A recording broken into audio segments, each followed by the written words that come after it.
Наш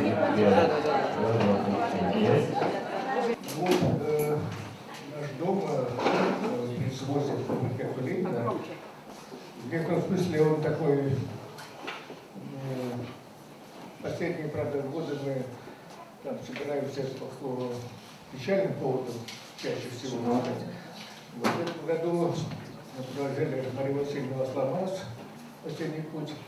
Приехал ее сын из Словакии. И так получилось, что он тоже ушел из жизни примерно через неделю, наверное. Вот. Но тем не менее, этот дом, ну, когда мы провожали вот Марию Васильевну, потом Леню, Алексея Сломаса, как-то возникла такая мысль, что что-то рассказать об этом доме, о его тепле, потому что, не знаю, мне кажется, что вот есть, ну сейчас, наверное, этого уже нет, но есть такое, ну, понятно, что семья есть, дом, есть школа, скажем, там, где ты учишься, но есть еще двор, такое понятие. Двор – это было очень важный такой, ну, частью жизни, скажем, нашей, так. Тем более у нас были разные люди, разные по возрасту, там, в принципе, ребятишки, там, девушки, мальчики, они разного года рождения, там, и все прочее. Но тем не менее, это было какое-то такое, ну, как сказать, братство, сообщество, дружба такая, игры всякие совместные, там, хоккей, футбол, там, штангер, там, и так далее, что угодно. Исследовали мы там подвал своего дома, там, чердак своего дома, там, ну и много чего остального, так сказать, было всего. Это было такое, ну, вот слава Богу, люди, которые играли, когда вместе, они живы, здоровы, вот у них сейчас уже есть и собственные дети, там, и так далее, вот, и вот это, как бы, чувство тепла этого дома, оно у нас, я думаю, что осталось, сохранилось, хотя мы сейчас живем уже по разным адресам, наверное, там, кто где, вот, но тем не менее, вот как-то оно вот существует, и, надеюсь, нам как-то помогает. Вот поэтому вот наша сегодняшняя программа, она как бы посвящена вот теплу этого дома. Очень такой, я думаю, что важный момент для нас.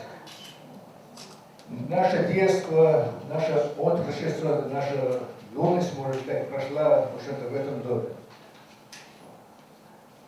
И мы его, вот это тепло, я думаю, что каждый хранит в себе.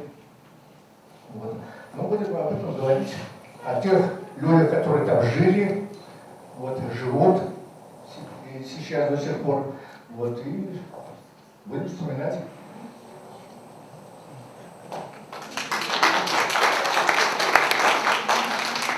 Папа в горсовете ордер получил, управдом усатый дал ему ключи. Мама очень рада, ходит и поет, собирает книги, ящики кладет.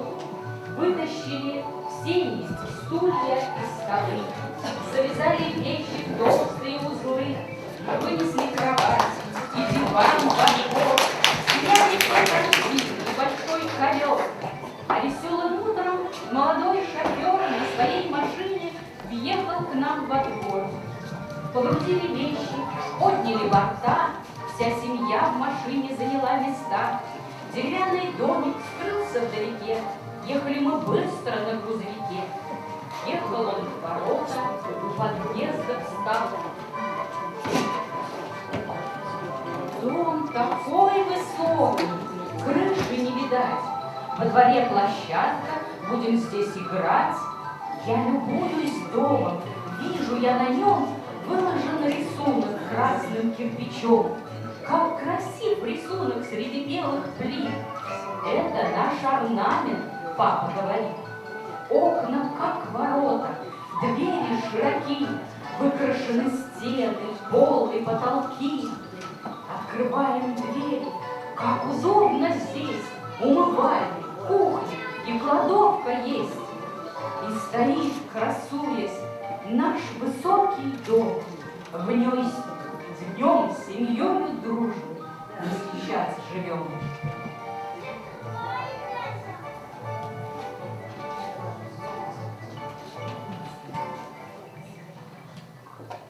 Ну вот это стихотворение Николая Евстафьева, известного чувашского поэта, посвященное нашему дому. Вот мы его как бы... Нет, не так думаем, а так оно и есть, наверное, скорее всего, потому что там и картинка есть вот нашего дома, и это было, ну, наверное, в том году, в 60-м году, наверное, последний дом, по отношению к вокзалу, скажем так. Дальше уже не было домов, так сказать. Вот это был такой дом. Книжка вышла с этим стихотворением, вот его как-то в своих розах нашли, этот стих. Вот и замечательно, что вот наш дом там есть. Мы рады приветствовать вас в Национальной библиотеке Чувашской Республики. Владимир Глебович, вы, я как знаю, являетесь активным участником цикла телепередач «Чебоксарские адреса». Вот интересно, какой чебоксарский адрес близок вам лично? Вам? Вопрос, в общем-то, наверное, не вызывает никаких сомнений. И повод, по которому мы здесь собрались, ну, наверное, у каждого чебоксарца есть любимые места, но этот дом для меня особенный по той простой причине, что ровно 35 лет тому назад я переступил порог этого дома в качестве претендента на руку присутствующей здесь моей жены, вот, и впервые познакомился с домом, познакомился с двором. И вот так получилось, что достаточно большой кусок моей жизни связан с этим домом, рождение моих детей тоже связано с этим домом, и поэтому, конечно, душа к нему прикипела. И я, Оля, хотел бы вас пригласить в наш дом и познакомить с его жильцами. Но прежде хотел бы несколько слов сказать об этом доме, как он появился здесь, ну как профессиональный архивист, я не могу оставить без исторической справки, значит, вот начало этого дома. Ну, строительство дома осуществляло правительство Чувашии, ну, тогда было такое понятие, как долевое строительство, и значит, был построен на деньги Совета Министров 42-квартирный дом, в котором ну, в 60-м году этот дом был сдан. Но по существующим в то время правилам, собственно говоря, законодательство это предусматривало, не только члены правительства туда могли въехать, и весь дом не предназначался только для них. Значит, часть квартир предусматривалась для ветеранов войны, для военнослужащих, для деятелей культуры. То есть в доме оказалось представлено огромное количество людей самых-самых разнообразных профессий. И вот, наверное, это и делает этот дом ну, совершенно, мне кажется, уникальным в истории Чебоксар. Ну, с точки зрения архитектуры, можно поспорить, является этот ли дом достопримечательностью архитектуры. Ну, может быть и нет, но с другой стороны, давайте посмотрим, а что это была за эпоха и как этот дом появился. Сталинская эпоха закончилась. Я не знаю, присутствующие здесь в зале знают, что проспект Ленина когда-то назывался проспектом Сталина и начинал застраиваться как проспект Сталина. Так вот, сталинская эпоха закончилась, закончился сталинский ампир, да, любимая архитектура вождя народов. И значит, начинается, собственно говоря, хрущевский период архитектуры, да, который предусматривал убирать все излишества. И вот этот дом как раз и является собой такой переходный период.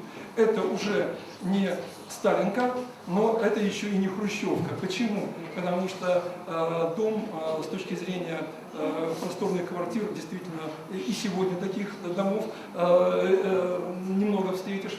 Вот. А с другой стороны, он уже лишен всевозможных украшательств, там, в виде колонн, в виде портиков и так далее. Но национальный орнамент на фризе дома действительно присутствует. И таких дома на проспекте Ленина всего 2.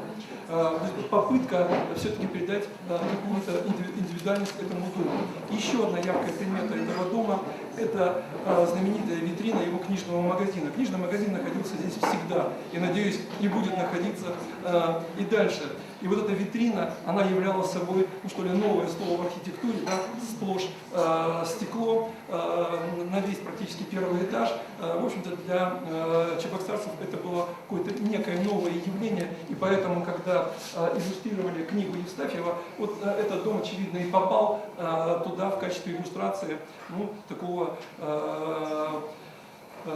изыска архитектуры, да, новейшая архитектура времени. Но я хочу вспомнить поговорку Даля. Наверное, слишком много говорю, да?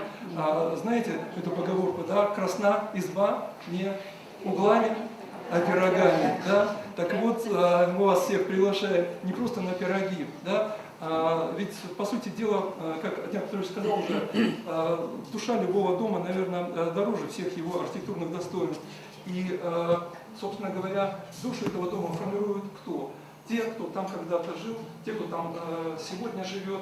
И, наверное, вот рассказать об этой душе и хотелось бы сегодня всем, кто присутствует у нас в зале. Ну, Оля, хочу вас пригласить, как обычно, начнем с первого подъезда, не будем, наверное, здесь мудрствовать. И, с какой квартиры же начнем? ну вот у нас тут большая семья собралась за столом, квартира 8. Большая почему? Потому что здесь представлена семья Укьянкиных, Толя и Бойко. Ну, с этой семьей у меня какие-то особые отношения. С Иваном Ивановичем мы давно сотрудничаем в научном плане. Вот. Ну, остальных членов семьи знаю уже просто по дому. Кому слово предоставим? Наверное, хозяйки. Да, теперь я, наверное, хозяйка. Дорогие друзья, я очень рада вас всех видеть, и жильцов нашего дома, да, друзей по детству. Тетя Леночка, Привет. Здорово. Я очень рада, что вот к нам пришли ветераны, которые с первых дней вместе со своими детьми переехали в наш теплый дом. И они, слава Богу, до сих пор у нас здравствуют. И мы все рады видеть. Мне как неудобно так говорить, потому что я не вижу зрителей, наших друзей. Вот. Но мне сказали, надо начать, наверное, со своих родителей, а потом уже я к подъезду перейду, да? Потому что уже я вижу фотографии. Вот наши дорогие родители мои, мама с папой, к сожалению, брат не смог прийти, Слава, и бабушка, дедушка, то есть внуки тоже здесь присутствуют, сидят. Вот. Ну, они прожили очень долгую совместную жизнь, 54 года. Я считаю, конечно, можно было и дольше, но позади было очень сложное детство у мамы и у папы. Позади была Великая Отечественная война, осколочное ранение у папы, он освобождал Венгрию. И вообще в нашем доме, я хочу подчеркнуть, ну, наверное, во всех домах тоже, и в нашем Советского Союза, очень много людей принимали участие в войне, то есть освобождали мир от фашизма. Вот в том числе и мой папа Сергей Петрович Укьянкин, он ВДВшник, как сейчас говорят, десантник, пулеметчик, вот, и закончил свой воинский путь в Вене после ранения. Вот. Несмотря на то, что у них была тяжелая судьба, ну, как у всех, у многих ровесников их, тем не менее они имели колоссальную тягу к знаниям. Вот папа закончил еще, даже в 1942 году, в 1939 поступил в Канашское педучилище. После войны продолжил учебу в пединституте, затем, будучи директором школы номер 22 города Чебоксар, он 8 лет проработал директором, он заочно окончил аспирантуру в Москве и защитил успешно в Москве диссертацию, кандидат педагогических наук. Ну, немножко о нем, конечно, в 2005 году, 19 мая, День пионерии, была открыта доска на стенах нашего дома в память об отце, потому что он являлся известнейшим, был организатором пионерского движения. движения, как сейчас говорят, детского движения, ну и комсомольского. Готовил, наверное, я не знаю, сотни, а может быть, тысячи пионервожатых в пединституте. Был председателем пионерской организации Чувашии от взрослых. И воссоздал в 50-х годах, когда он уже работал директором школы, 22-е Тимуровское движение. Ну, я думаю, это было неплохое движение. Вот. И да, он очень любил с Горном. Принимали пионеры обязательно 19 мая на площади Ленина или площадь Республики сейчас. Да, раз. Ага. Вот. Ну, то есть имеет множество наград, премий, Эльгера, член Союза журналистов РСФСР был, писал книги, там вот на полочках его небольшие, но, мне кажется, значимые работы. В частности, мне хотелось вспомнить о книгу его «Спасенной жизни», за что он получил премию журналистики Семена Эльгера, имени Семена Эльгера, потому что он нашел очень много материала ценного о том, как спасали чувашских детей в 20-х годах от голода. Москвичи увозили их в интернаты, в том числе Орлова, Федота Никитича, который потом впоследствии стал героем Советского Союза, летчиком. Вот таких замечательных детей, в будущем значительных для нашей республики, спасали. И папа нашел очень много материала, и все это, да, он очень здорово, много вел обширнейшую переписку с этими детьми спасенными. Вот, и сохранилось в его архиве обширном, эти письма сохранились, кое-какие. Вот. Ну, извините, и, конечно, награды государственные, как у многих наших родителей, ордена и боевые медали. Вот. Ну, что сказать о маме? Вот мы видим здесь маму на съезде композиторов, да? Тоже ее интересная очень судьба, у нее 3 высших образования. Отца потеряла в 42-м, под Харьковом погиб, и она осталась самой старшей в семье. За ней еще шли 4 сестренки маленькие и мама вдова. Вот самая младшая сестренка сидит рядом со мной, Тамара Ивановна, которая жила много лет вместе с нами в этом же доме, и даже у нее в нашем доме родилась дочка. Ну, я уже вот так вью, которая в данный момент уже 20 лет в Америке замужем, счастлива. Вот. Так что жалко, что я... Ну вот, и вот моя мама после того, как закончила она параллельно и Горьковский ИНЯС, и массу всевозможных курсов и институтов, кандидат исторических наук, работала министром социального обеспечения. Кстати, тогда еще очень были много инвалидов войны были живы, и я даже помню, один раз зашла к ней на работу, невозможно было прорваться, потому что столько посетителей, она все через свое сердце пронесла. В том числе, будучи уже в обкоме партии 10 лет, она была заведующей отделом культуры, то же самое, все творческие союзы, писателей, композиторов, артистов, художников, скульпторов, все приходили к ней запросто, и она помогала каждому, особенно, конечно, и скульпторам с мастерскими, художникам, ну и артистам, в общем, все тоже через себя. И они сейчас вспоминают до сих пор, говорят, что она была очень простой, тактичной, интеллигентной женщиной. И, конечно, самое главное, может быть, ее фронт на общественных началах, 19 лет председателем Республиканского совета женщин. Она была и членом комитета советских женщин Советского Союза, конечно. Вот, и тоже на этом поприще, я считаю, сделала очень много именно для женщин республики. Это где-то с начала, с 59-го года, в 65-м уже официально она стала председателем, переизбиралась много раз, проводила съезды. Это вот папе открывает доску мемориальную. Вот. И нынче ей исполнилось быть 90 лет.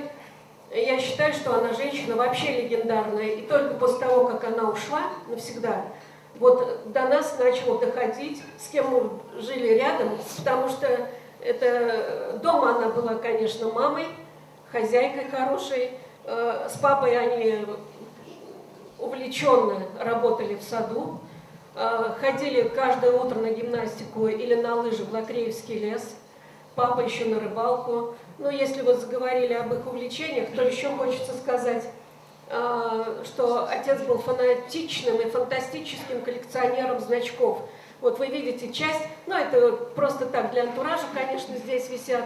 А так я даже хочу провести вот выставку, потому что только вчера я снова нашла еще дополнительную коллекцию. Он был очень увлеченным, но в основном, конечно, собирал значки пионерских и молодежных организаций всего мира. И особенно, да, и вчера я увидела новую его коллекцию на 2 листах поролоновых, замечательные значки Чувашии, посвященные Чувашии и Чебоксарам. Это уникальные значки, я уверена, что вы их не видели. Вот. Да. Ну, извините. Светлана, Да. Замечательный Всё. рассказ о родителях. Ну, может быть, Да, я увлеклась, как какие-то всегда. воспоминания Да. о своем детстве, о доме, может быть, какие-то яркие воспоминания, если есть. Ну, вот здесь вот сидит Ира Климина из 10-й квартиры. Все детство у нас прошло вместе, рядом с ней. Мы учились, кстати, почти все дети нашего дома учились в одной школе, не то, что сейчас. Это тоже скрепляло всех.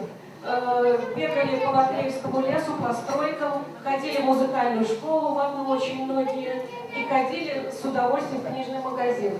Вот. И Ира Климина, мы с ней любили очень астрономию, потому что, обратите внимание, здесь у нас газета, посвященная полетам первого человека в космос, Гагарина и Николая, нашего земляка, который тоже была в нашем доме. И мы сидели на скамейке, раньше было звездное небо, не такое, как сейчас в Чебоксарах. И можно было невооруженным глазом видеть звезды, созвездия. И мы с Иркой сидели, читали фантастику и мечтали о тех временах, когда человек полетит в космос к этим звездам. Мы просто балдели. И, кстати, еще, пожалуйста, минуточку времени. Когда мы еще жили в 22-й школе, спутники полетели, и каким-то образом сообщалось, что в это время над Чебоксарами полетит спутник. Мы вылезали на крыльцо, смотрели в небо, но нам и видели спутник, или нам это казалось, я не знаю, но мне кажется, это было по-настоящему, потому что этому придавали огромное значение, и мы тщательно, вот Тамара подтверждает, видели. Мне это было тогда мало лет. Вот. Ну, Светлана, всё. еще такой вопрос. Знаете, есть такая поговорка: покупай не двор, а покупай соседа. Можете что-то рассказать о своих соседях по личной площадке или, может быть, по подъезду, которые, может, по различным причинам здесь не могут присутствовать? конечно.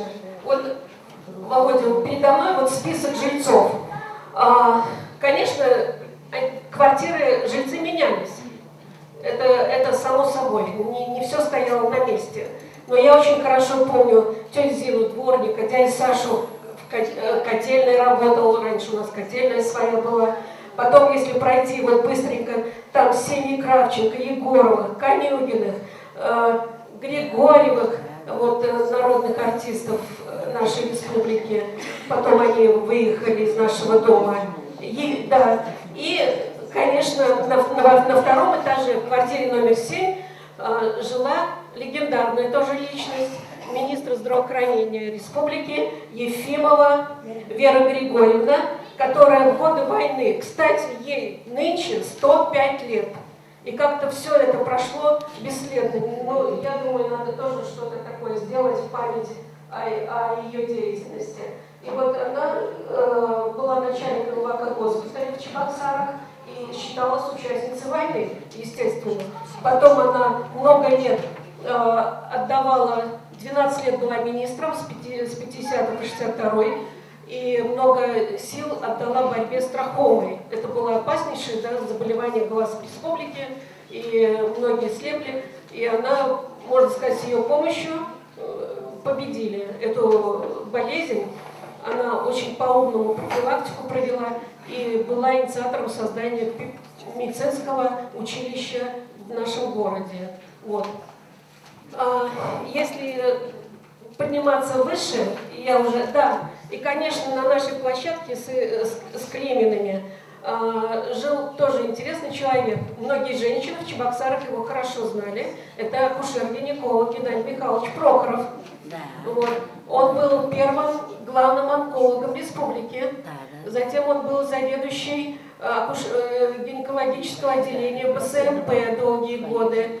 Но простейший мужик, великолепный человек. Просто, все, наверное, в нашем доме такие были замечательные люди. И еще, если подняться на 4-й этаж, то там семья Антонов, которые попозже уже приехали к нам в 67-м году, в 72-м. Но чем они замечательны, что их отец был заслуженным лесоводом республики, многое сделал для возрождения лесов республики, для сохранения лесов республики, и участник тоже Великой Отечественной войны.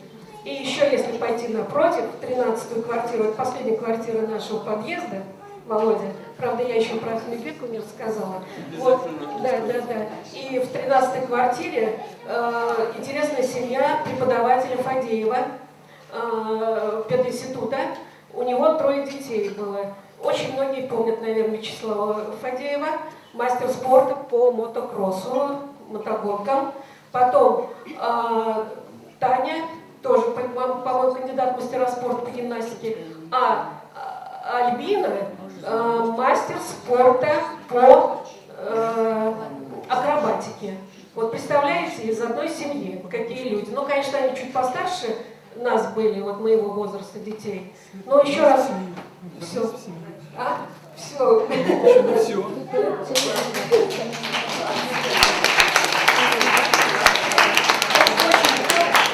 Ивановская Лариса, балерина, да, наша знаменитая. Тут кого только не было в нашем подъезде. Хочется о них говорить много и много. Так, Ахмедбекова Раиса Назаровна. Еще в 12-й квартире замечательная женщина. Она живет и здравствует до сих пор. Но, правда, конечно, ей трудно было приехать. И мы с ней даже в Болгарию когда-то вместе ездили. Это певица, опереты, театру музыкальной драмы. Ахмедбекова Раиса Назаровна. И очень много лет она отдала служение образования в музыкальном училище по классу вокала. Я передаю эстафету Овчинникову Сане, мы его называем Сашке, потому что он очень был дружен с ее сыном. Светлана немножко перебежала в другой подъезд, да, но я все-таки хотел бы вас познакомить, Оля, с замечательной семьей Григорьевых. К сожалению, не вся семья здесь в сборе, вот, но тем не менее более 50 лет назад они въехали в небольшую комнатку, в квартиру, насколько я помню, 14 метров. 14 метров, да, номер 5. Помню человек. Тогда они были немножко моложе. Значит, Здесь родили детей. да, и вот здесь как раз моя жена помнит старшую дочь Марину, а Наташа у вас, наверное, родилась уже в этом же доме или нет? Да, Николай там же, Иванович, там же. давайте я вам передам микрофон, и если есть что вспомнить и о чем рассказать, об этом времени расскажите, пожалуйста.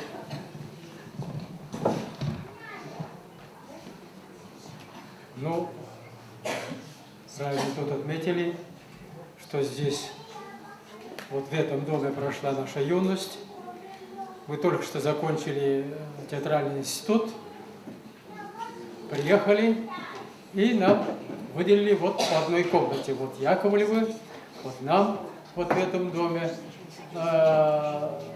Мой сосед был еще Никандр Леонтьев, тоже наш выпускник. Он буквально вот жил рядом в своей комнате.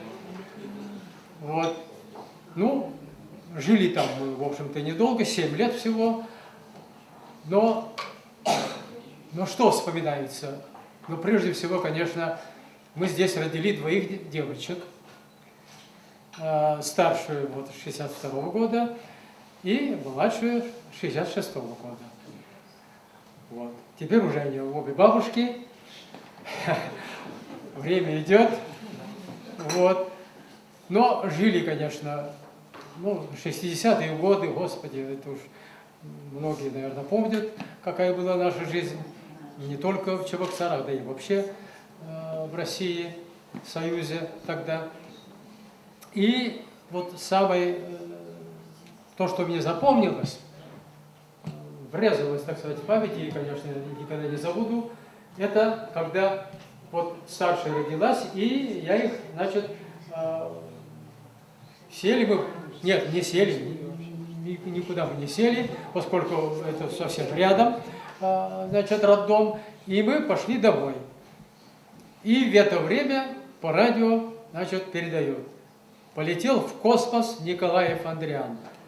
Вот это было удивительно, это я никогда не забуду. Вот, о, знакомые лица. Узнаешь себя? Нет.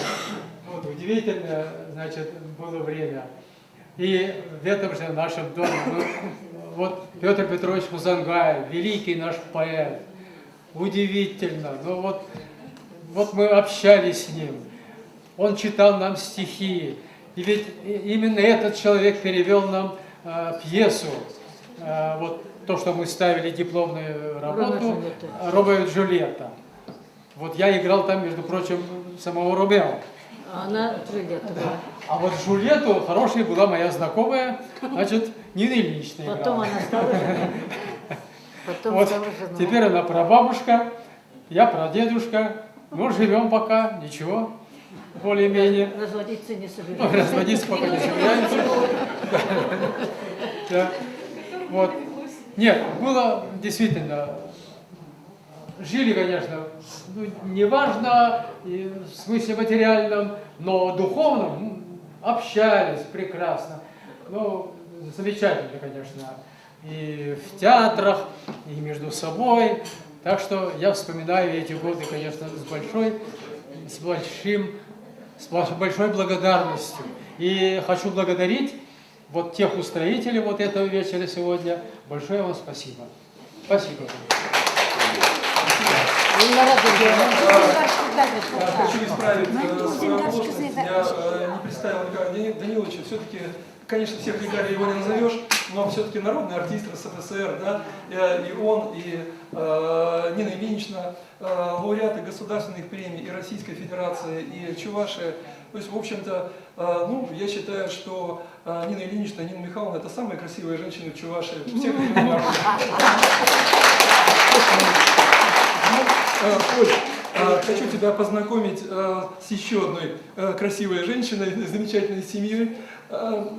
Семьи Григорьевых и Яковлевых были связаны не только профессией, но и проживали в одном доме. И, Нина Михайловна, можно я открою одну тайну семейную? На крестском не слушаю. На празднике. Младшая дочь Григорьевых, Наташа, да, вы были молочной матерью Наташи. Ну, у меня и космонавты Зинина. Андрей, ты тоже. Так что их связывает больше, чем дружба. Да, молочная мама. Молока много Нину было. Михайловну я знаю очень хорошо. Это моя землячка. Она родилась в деревне Большой Яниково Урмарского района. Наша большая гордость. Большой Яниково. Тоже что ли? Чапла. Моя землячка. Вы знаете, как мы ее называем с любовью? Пирин Нина, наша Нина. И поэтому с удовольствием зайдем к ней в гости. А для начала предлагаем смотреть вам небольшой видеофрагмент с юбилея Нины Михайловны. Сцену любого театра невозможно представить без яркой звезды. В Чувашском драматическом одна из них – актриса Нина Яковлева. Народной артистке России Чувашии исполнилось 75 лет, 55 из которых она посвятила театральному искусству.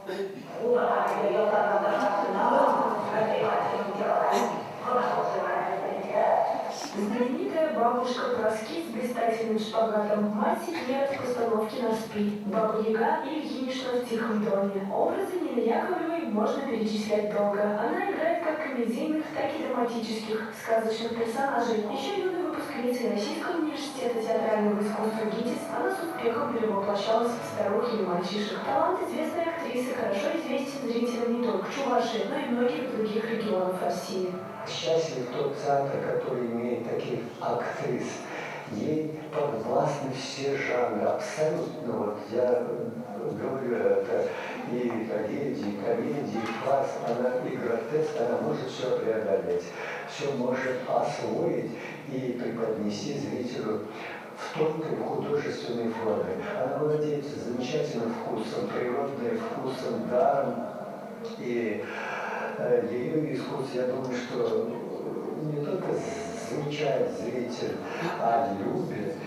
Образы Нины Яковлевой отмечены премиями на многочисленных российских и международных театральных фестивалях. За лучшие эпизодические и женские роли она не раз становилась лауреатом театрального конкурса «Узорчатый занавес». Немало известных театроведов и критиков написала отзывы о ее творчестве в литературных журналах. На самом деле, с ней работать на сцене для любого актера театра это поистине, на самом деле, удовольствие и наслаждение. Я лично сам много раз играл и играю с ней на сцене как партнеры, и мне просто-напросто я получаю колоссальное удовольствие от игры с ней. А многие актрисы театра, естественно, глядя на нее, стараются достойно стоять на сцене рядом с Ниной Михайловной Яковлевой. На юбилейный вечер поздравить актрису пришли все артисты столичных театров, гости из Татарстана, земляки из Урманского района и, конечно же, ее любимые зрители. По призванию родителей заниматься любимым делом актриса всю жизнь посвятила сцене. Театр никогда не учит плохому, он помогает людям жить. Отдавая часть своей души, артисты ежедневно стараются для зрителей и радуются, когда ценят их работу, отмечает Нина Михайловна. Анастасия Лангина и Кристина Республика. Ну, интернет – это богатая штука. Разрешите от вашего имени, давайте поприветствуем Нину Михайловну, поздравим ее. Нина Михайловна, есть желание несколько слов сказать? Я знаю, у вас были такие короткие воспоминания в одной из книг о Чебоксарах, как вы приехали в этот дом и на своей квартире. Несколько слов. Значит, дом-то ведь заселили в 60-м году, а мы приехали после института в 61-м году. И там несколько квартир дали музыкально-драматическому театру. В первом подъезде 2 квартиры трехкомнатные, и во втором подъезде наша, на самом верху, 3-комнатная квартира. И там семейным, у кого уже дети, мы, некоторые муж с женой приехали, уже семьей приехали. А то, что мы кончили институт, чувашскую группу, ну я громко говорю, мне кажется, без микрофона слышно. Семейным дали в этом доме комнаты, отдельные комнаты. Вы представляете, 18 метров, у них 14, у них детей еще не было, они потом родили. А я уже беременная приехала, нам досталось это 18 метров. Вот. А которые не замужние, не женатые, они ниже, вот стоматологические есть, ведь 16-18 дом, 20 в глубине стоит 3 дома, да, вот там, а там по 4 человека жили, девочки, так что нам очень повезло. И самое интересное, что мне запомнилось, мы ведь, ну тогда ведь автобусов-то всего в городе было 1, 2, 3, 4, и все. Никаких, пешком, значит, до, по-моему, ну у нас до ЖД вокзала первый автобус, первый, да, он, и 4-й на Южный поселок. И самое интересное, а ведь дома-то по проспекту в 61 году, сейчас положу-ка, это не мешает, значит, детский мир, ниже есть дом, да, где там кулинария была и так далее, сейчас там фотографии всякие эти. Вот, проспект Ленина, 24, да, и этот дом был, а дальше ничего не было, поле, и никаких тротуаров, естественно, и булыжниковый, и этот самый, никакого красивого асфальта, то, что сейчас мы имеем, конечно, кругом гладь. И мы шагали по грязи, по этому, в общем, по этому булыжному шоссе. Шагали вперед, справа были только березы, красота была. И мы шли, и наш дом стоял, он поле, как будто единственный дом стоял. Вы представляете? И в течение буквально 3-4 лет Там кругом все застроили. У меня даже есть фотография, на балконе со двора стою, а во дворе эти недостроенные дома, это был где-то 63-й, 64-й, наверное, год. И вот, а что там? Я там родила своих детей. Ну, в общем-то, можно было, конечно, по сей день, всю жизнь удивляются, почему вы там живете, затапливало миллион раз. В год по 3 раза даже под нами Дмитрием Василием Дмитриевичем там доставалось там после нас. Но вот то, что вот человек как деревня, вот корнями приросли мы к этому дому, вот это родной дом, для меня это родной дом. И что мы вот тут въехали, вот сколько вещей, а у нас было одно одеяло и 2 чемодана, у мужа и у меня, все.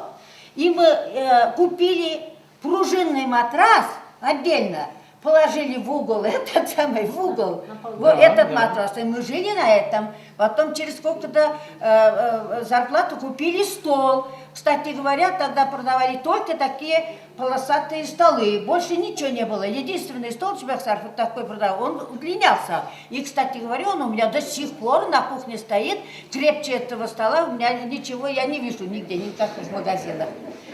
И ну, потом и так далее. Помаленьку, табуретки и так далее, и так далее. Ну, мы жили 3 семьи. С нами тоже был наш выпускник Митюков Иван Михайлович. Артист нас, он долго не проработал в театре. Он привез жену. У нас с нашего курса 4 женились на москвичек. И, кстати говоря, не ужились. В итоге они в жизни разошлись все. И она уехала. Он перешел на телевидение работать, и режиссером там, и потом в итоге он покончил с собой, лег под поезд где-то, ему 50 лет не было. И другая женщина была в маленькой комнате, жила, москвичка она, ну, в годах женщина была, поваром работала, Марья Ивановна, она потом уехала. В итоге мы в течение где-то 10-12 лет остались там же, одну комнату за другой мы завоевывали, в смысле нам государство давало. И самое интересное, ну дети родились действительно, прописали маму еще, тогда их можно было так. И самое интересное, конечно, я везде хвастаюсь по сей день, что я живу и, конечно, очень сочувствую теперешнему поколению молодому. Даже они, имея где-то 8-10 тысяч рублей зарплаты, и живут, снимают комнаты, и не могут себе даже туалет купить. Ну, как купишь? А мы бесплатно, я говорю, я прожила 55 лет в бесплатной государственной квартире, и не собираюсь никуда, и там, в общем, до конца моих дней, конечно, мне страшно, моему поколению жутко повезло, я считаю. Наоборот, Коля он наоборот говорит плохо. Денег никогда не хватает. У денег есть такое качество, его никогда не хватает. Никому, он миллиардерам не хватает. Только Трампу хватает, он президентский отказался. Вот.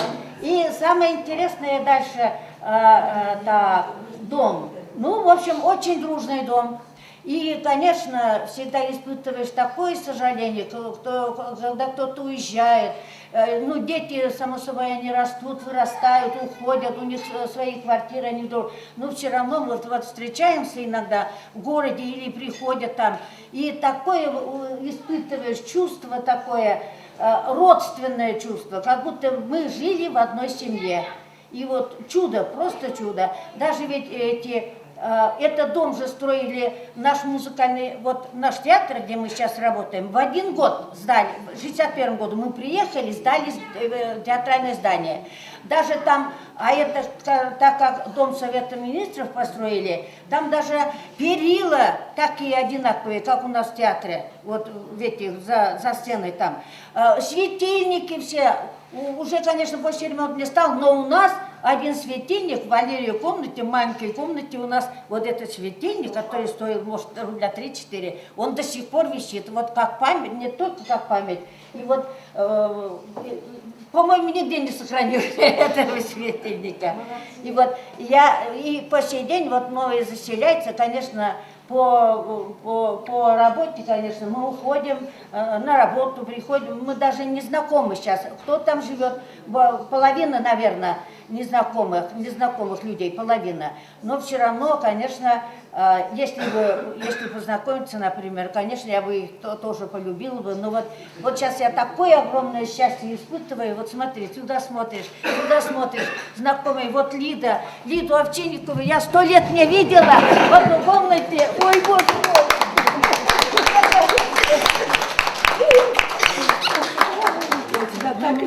Я ее мечтала увидеть, вот детей вижу. Вот я лет 40, как они уехали с однокомнатной квартиры, я сейчас увидела. Мы так дружно жили, вот это вообще никто так не жил. Ага. И вот родные лица, и вот слезы появляются, не актерские слезы, поверьте мне, вот человеческие слезы от радости. Спасибо всем долгих лет жизни и никогда не забывайте наш дом. Еще одна большая архивная запись, и мы хотим завершить вот эту встречу с замечательными двумя театральными сериями, да, вот этой самой небольшой архивной записью, которая, я думаю, будет интересна и вам, и всем, кто пришел к нам в гости. Это народная артистка Советского Союза Вера Кузьмина, заслуженная артистка СССР, народная артистка Чувашской ССР Нина Григорьева, Нина Яковлева, народная артистка СССР Виктор Родионов и многие другие любимые актеры чувашского народа. Куда же вы едете? Ну, на гастроли. На гастроли куда-то какой-то будет ездить. Ну что ж, раз мы незаметно перешли уже во второй подъезд, да, то я хочу познакомить тебя, Оля, с еще одной семьей. В общем-то, совершенно простой. Эта семья получала квартиру от, насколько я понимаю, от Совета Министров, семья Овчинниковых. Да, папа работал в Совете Министров, а мама Саша, да, проработала всю жизнь на одном месте. Да. Сколько лет, Саша? 30. 30 лет на электроаппаратном заводе. Вот хочу предоставить слово этой семье и познакомить тебя с ними. Пожалуйста. Саша, ты говори. Да, моя мама отработала 30 лет, и меня всегда поражало то, что она работала, у нее в трудовой книжке одна запись. То есть на одном месте, я даже спрашиваю ее, на одном стуле ты сидел всю жизнь. Она объяснила мне, что самое начало своей трудовой деятельности она работала на первой площадке, а потом буквально перешла на вторую площадку. Потом в военном цеху работала. Ну, в военном цеху работала, да. Продукция военная была. Да. Я еще хотел бы сказать о своих друзьях. Это Сергей Крот, он был в первом подъезде. В 93 году он трагически погиб. Очень, это мой лучший друг, очень хороший человек был. Он выпускник Петрозаводской консерватории по классу кларнет. После окончания консерватории он работал музыкантом, но, к сожалению, жизнь его трагически прервалась. Хотел бы сказать о его маме, Раиса Назаровна Ахмедбекова.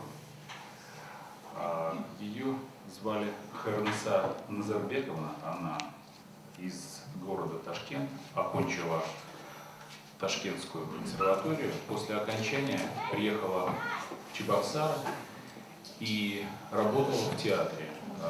В театре она была исполнительницей, первой исполнительницей сольной партии в опере «На расписку». Также она исполняла партии в опере «Шевармай». Много лет проработала в театре, много сил отдала оперному искусству. После театральной деятельности она работала много лет в музыкальном училище и преподавала вокал. Еще в доме у меня много было друзей, но вот хотел сказать особенно о тех, кого с нами нет, к сожалению. В этом году мы потеряли Леню.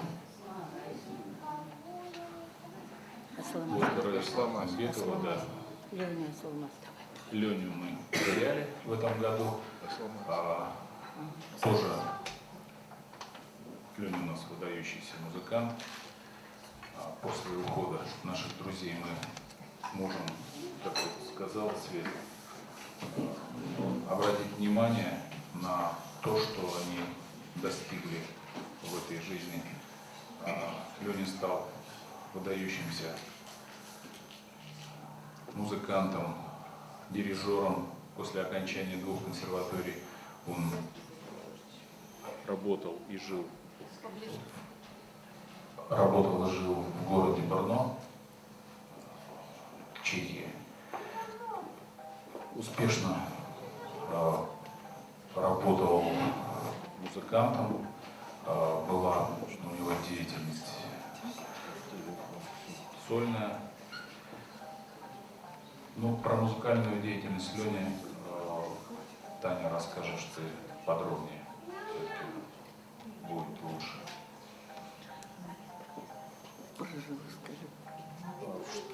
Что касается нашего подъезда, я очень хорошо помню, когда тетя Нина проходила мимо нас, она обычно постучит в дверь и говорит: Лида, вот тебе билеты в театр. И мама ходила всегда, значит, в театр.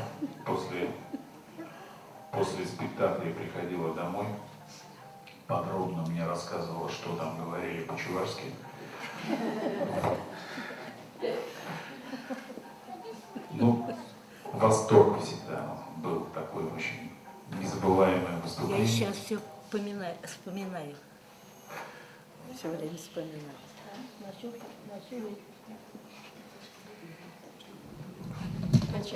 Начальник подошел. Саш, спасибо. Но, собственно говоря, ведь не все в этом подъезде. Там у нас еще жила одна замечательная семья Портасовых. У нас есть представители этой семьи, и, по-моему, не один. Нет, я один. А вот спасибо, можно этот микрофон, да? Пожалуйста. Я бывший военный, был голос военный, громкий, надеюсь, меня услышат. Уважаемые друзья, близкие, родные, настолько вас приятно сегодня видеть всех в одном коллективе. Александр Портасов. Столько времени прошло, мы друг друга не видели. Немножко все выросли, чуть-чуть изменились, но все узнаваемые, предельно узнаваемые. Тетя Лида, когда она вошла в дверь, показала, я сразу знал, тетя Лида не изменилась нисколько, ни капли. Но как я видал ее 40 лет назад, такая она осталась по сегодняшний день. Что нужно сказать о нашем доме, о нашем дворе? Мы, семья Портасов, в этот дом приехали, наверное, в начале 60-х годов. Получаем эту квартиру, потому что у нас была многодетная семья, было 5 человек. И вот мы эту квартиру получили, и там много-много лет прожили. Папа мой, Никита Алексеевич Портасов, с молодости своих, закончив Киевскую высшую школу КГБ, всю свою сознательную жизнь служил военной в органах государственной безопасности, верой и правдой служа нашему народу, нашему Отечеству. Отлично. Награжден многими наградами, медалями, орденами, заслуженных грамот, уважаемый в городе человек, ну и в своей среде тоже, со званием почетный чекист, он был награжден тоже, отмечен такой наградой. Мама моя, Анастасия Сергеевна Портасова, всю жизнь за папой, как ниточка за иголочкой. Куда военный папа, туда и мама. Сопровождала его по всем городам, где бы он ни служил, куда бы родина его не направила. Там он с ним была вместе рядом, поддерживал в трудную минуту, создавая ей домашний уют, согревала семейный очаг. Проработала долгие годы на заводе электроизмерительных приборов, как наш ЧЗИП. Потом ушла на пенсию, ухаживала за внуками, продолжая создавать этот же уют в доме. Папа прослужил очень долгие годы в КГБ, президент Чувашской Республики. Потом уже после, как мы называем, после дембеля, 60 до 68 лет, его еще призывали на работу, и он там постоянно ходил, проводя огромную работу по реабилитации нашего населения, народа Чувашской Республики. Наш дом, наверное, один из самых выдающихся домов во всем городе, если сказать масштабнее, во всей республике. Мы там росли с малолетства, дружили, знали всех людей, живущих во всем нашем доме, всех поименно. Сейчас многих почт уже не знаю, но тетя Вася, там, дядя, извиняюсь, уже заговаривать начал от волнения, дядя Вася, тетя Валя, вот. Тихонова, баб Зина, Накеева, всех знали. Это вот нас многому отличает от тех, кто сейчас живет в современных домах, этих высоких многоэтажных домах. Не знает никто, кто живет в соседнем подъезде, а то и даже на личной площадке. А вот мы жили, вот 14-я квартира Тимофеева, 15-я квартира Овчинникова, мы на одном этаже, как одна семья. Я с вами согласен полностью. Дружили, вместе встречали праздники, праздновали, вместе грустили. Вот, даже помню такие случаи, когда Овчинниковы братья нахулиганили чуть-чуть, их дом закрывали. А поскольку наши квартиры были, значит, через стеночку, а с одной улицы проспекта, известный магазин книги тогда раньше был, помните, да? Сейчас Читай-город называется. И вот этот наши дома с их квартирой соединял карниз, их огромной витрины. Ну уж находчивые люди. Тук-тук-тук, окно открывается на кухне, открывается у нас на кухне, и тук-тук-тук по крыше сюда, и мы свободны. До прихода родителей гуляем, отдыхаем, играем во всякие свои детские игры и шалости. Потом также возвращались. Вот. Правильно, правильно. А помнишь, Саш, помните, вот мы там во дворе рисовали всякие там дорожки, тропинки, в догонялки играли, вышибалы, в лапту, футбол гоняли. В колдуны. В колдуны играли. Я даже помню такой момент, был такой, помните, раньше прошел такой сериал про Фантомаса. И вот там многосерийная, это была такая кинопередача. И вот мы такие под впечатлением этих фильмов рисовали там всякие бумажки такие маленькие. Фантомас разбушевался. Потом бегали на квартиры клеили. Клейменным, Крысиным, кому-то еще там, значит. Потом, они даже старше нас многократно были, собирались в тупичке по 4-му подъезда, и там такие все обсуждали, кто, что, где. А мы сидим по кустам и тихо хихикаем. Спасибо за внимание.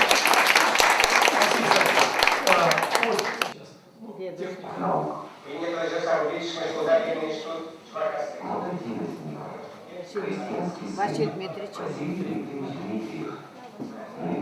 Доктор исторических наук, директор научно-исследовательского института языка, литературы, истории и экономики.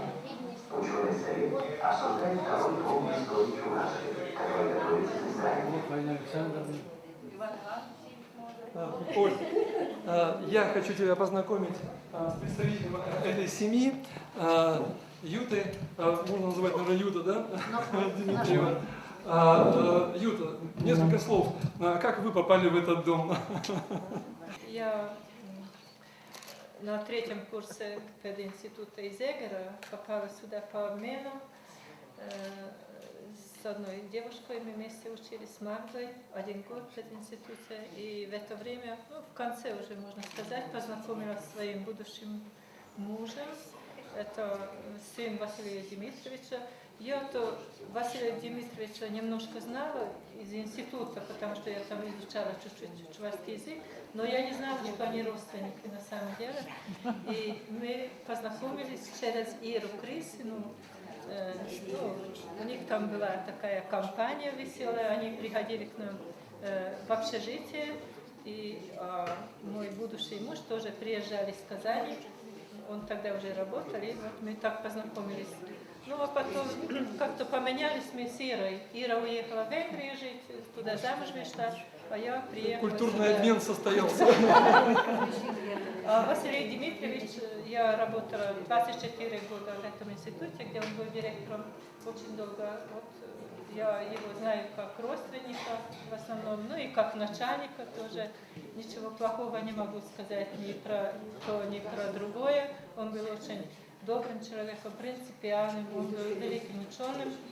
Ну и сын такой же, хорошо воспитанный, можно сказать, он сейчас просто не сможет прийти. Вот.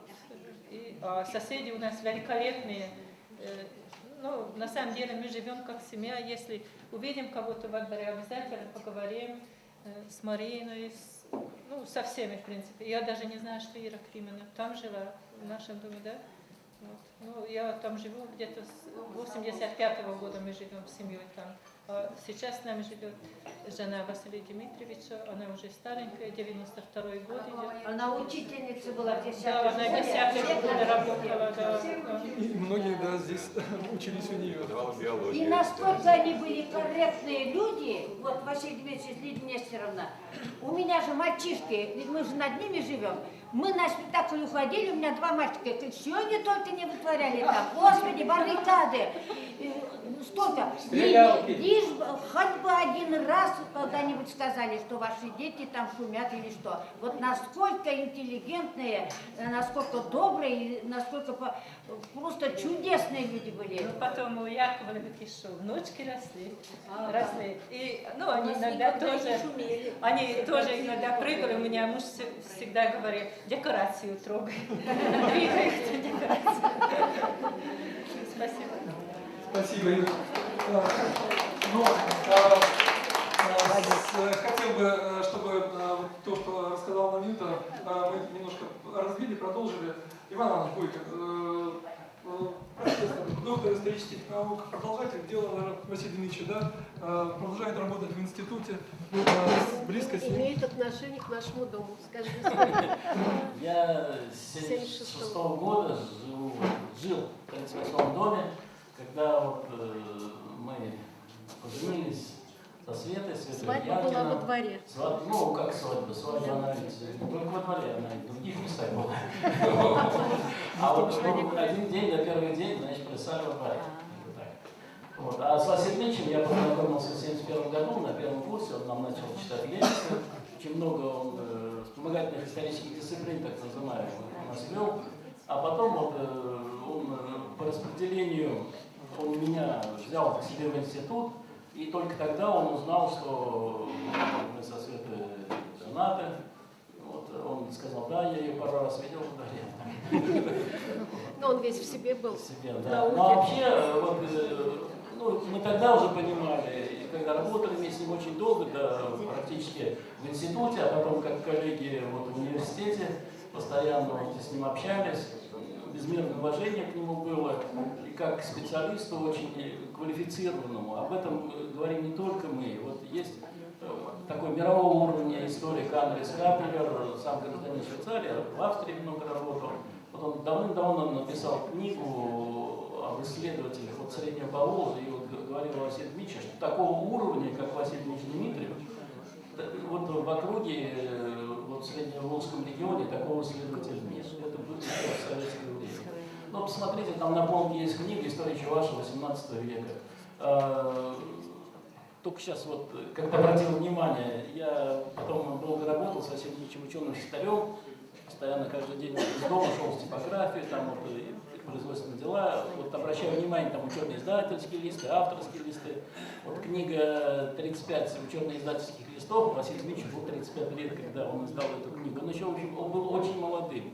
А эта книга сейчас цитируется, на нее ссылается, она насыщена богатейшим фактическим материалом, написано прекрасно. Это вот молодой, как вот здесь было сказано, молодой парень из села, из Сибирского района, но стал выдающимся исследователем. И как человек он был очень интересный. Потом у него была удивительная память, он иногда говорил, как ты не помнишь этого, так сказать. Он удивлялся, как человек может что-то забыть. Он рассказывал о войне, он помнил буквально каждого, кто его был командиром, подчиненный, так сказать, откуда они были, как они после войны встречались. Удивительный человек, и вот он оставил после себя огромное научное наследие. и очень много сделал для воспитания кадров высшей квалификации, историков Чувашии, потому что вот он, причем он в субботу только работал в университете, потому что у него рабочий день был, а по субботам он преподавал в университете с утра до вечера, с первой пары там до последней. Ну, о нем там легенды ходили, как он принимал экзамены, там, 31 декабря, ну, это, конечно, перебор был, но все равно говорили, там, он до 11 часов, до 23 часов принимал экзамены с утра, не вставая, так сказать. Это вообще, конечно, легендарная личность. Потом уже, понимаешь, вот, понимали, что незаурядная личность, да, но какого уровня, это же потом, так сказать, вот, познается в сравнении. До сих пор вот его труды, они котируются очень высоко. Очень здорово, что вот меня судьба свела с ним, и вот с ним я очень долго вместе работал.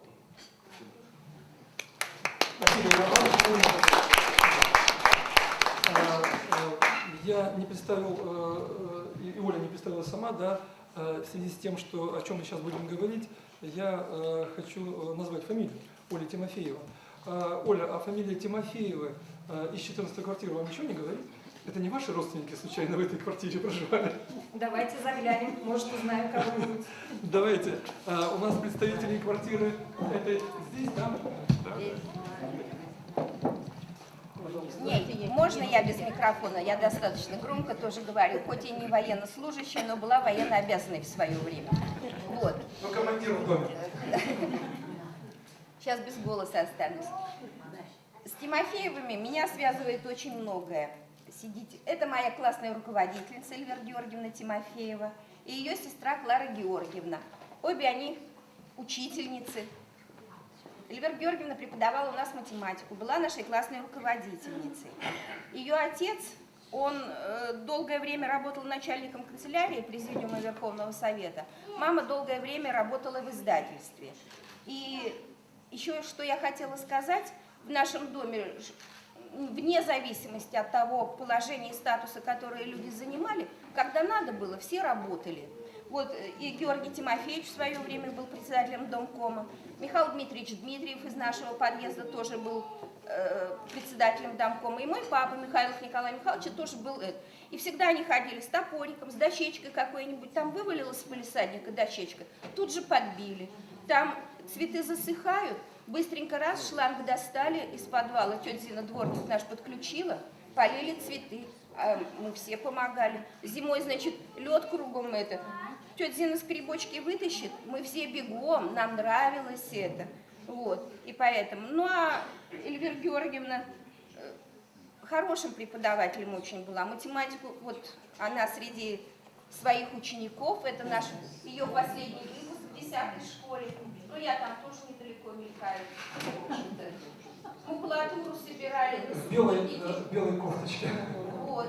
Эльвира Георгиевна всегда впереди всех была, и вообще все вместе мы всегда работали. Также и во дворе на субботники все выходили, и артисты, и начальники. Михаил Дмитриевич Дмитриев был начальником управления связи, папа был у нас, возглавлял Госкомитет по труду, и Платонов Петр Платонович был начальником статуправления Чувашии. Еще в нашем доме, в подъезде тоже артисты жили. Про себя? Ну хорошо. Это вот... Мы со вторым подъездом еще никак... Да, это Георгий Тимофеевич и Мария Никитична Тимофеева. Вместе они прожили 64 года, так что людям еще есть к чему стремиться здесь. Следующий. Есть там кадр? Нет, все, да? Вы к третьему подъезду будете постепенно переходить, да?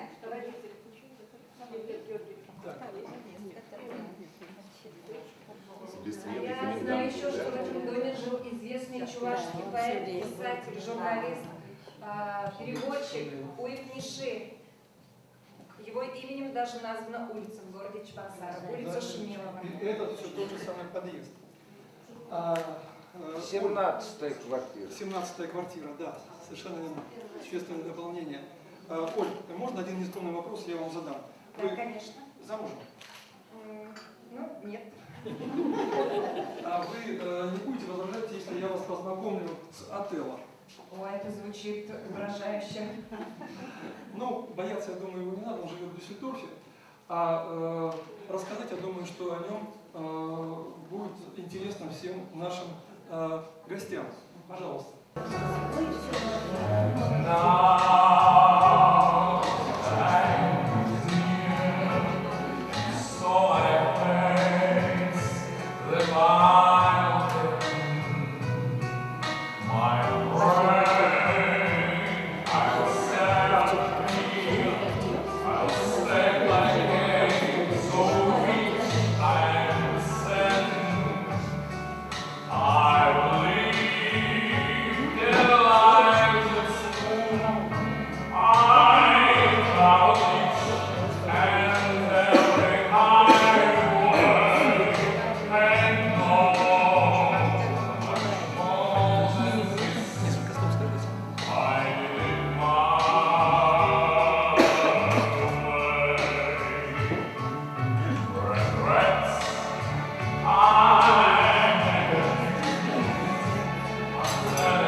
Тенор, замечательный тенор, и, наверное, обратили внимание на афишу. Это первый русский тенор Ласкала. Но я бы сказал не русский, а чувашский тенор Ласкала. И это, наверное, существенное дополнение. Я знаю, что семья Юты и Толи Дмитриевых дружат с Ланцовыми. Несколько слов, Юта. Да, это наши друзья, Андрей и Валя, и дети наши дружили, и мы дружим, и сейчас дружим. Они сейчас живут в Дюссельдорфе. Но Андрей, когда оканчивал Казанскую консерваторию, его послушали венгерские специалисты и сразу же пригласили в Венгрию. Он 5 лет пел в Будапештском оперном театре, потом он гастролировал в разных городах Европы. Сейчас живут они в Дюссельдорфе. Он уже не работает в театре, он преподает вокал, в основном русскоязычным детям. Они каждый год приезжают, у него еще живет мама здесь, она приходит в наш подъезд, Клара Георгиевна как раз. Очень хорошие люди, мы по скайпу общаемся, а так каждый год приезжают. В этом году тоже приехали.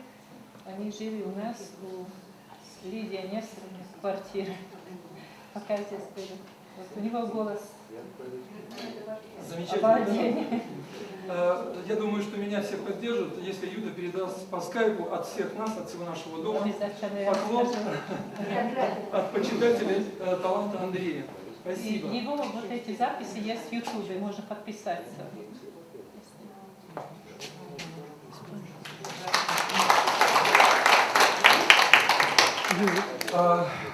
Оль, теперь самый ответственный момент в моей биографии и в моей жизни. Да, мы идем к нам домой. Значит, разрешите мне предоставить слово моей семье. Такие мы приехали в Чебоксары. В 65 году мы въехали в этот дом. И постепенно росли мы, немножечко старели. Старел вместе с нами и наш дом. Вот, это мы в 64 году где-то, и в 65 мы приехали в наш дом. Вот. Ну, все говорят, душа дома, и, конечно, душа нашей семьи – это наш папа. И любили мы его, но он нас страшно любил, мы его любили, вот. И в подъезде мы жили в 3-м очень дружно.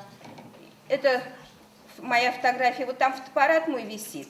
Этим фотоаппаратом было сделано много снимков, многое, конечно, затерялось. Вот это снимок 70-х годов, это вот наш дом был такой, и деревья еще были тоненькие. Сейчас, конечно, уже все немножко не так. Двор был большой по тем временам, большая заасфальтированная площадка. Мы гоняли на велосипедах, и в 12 палочек там играть, предположим, в штандер, вышибалы, там было где развернуться.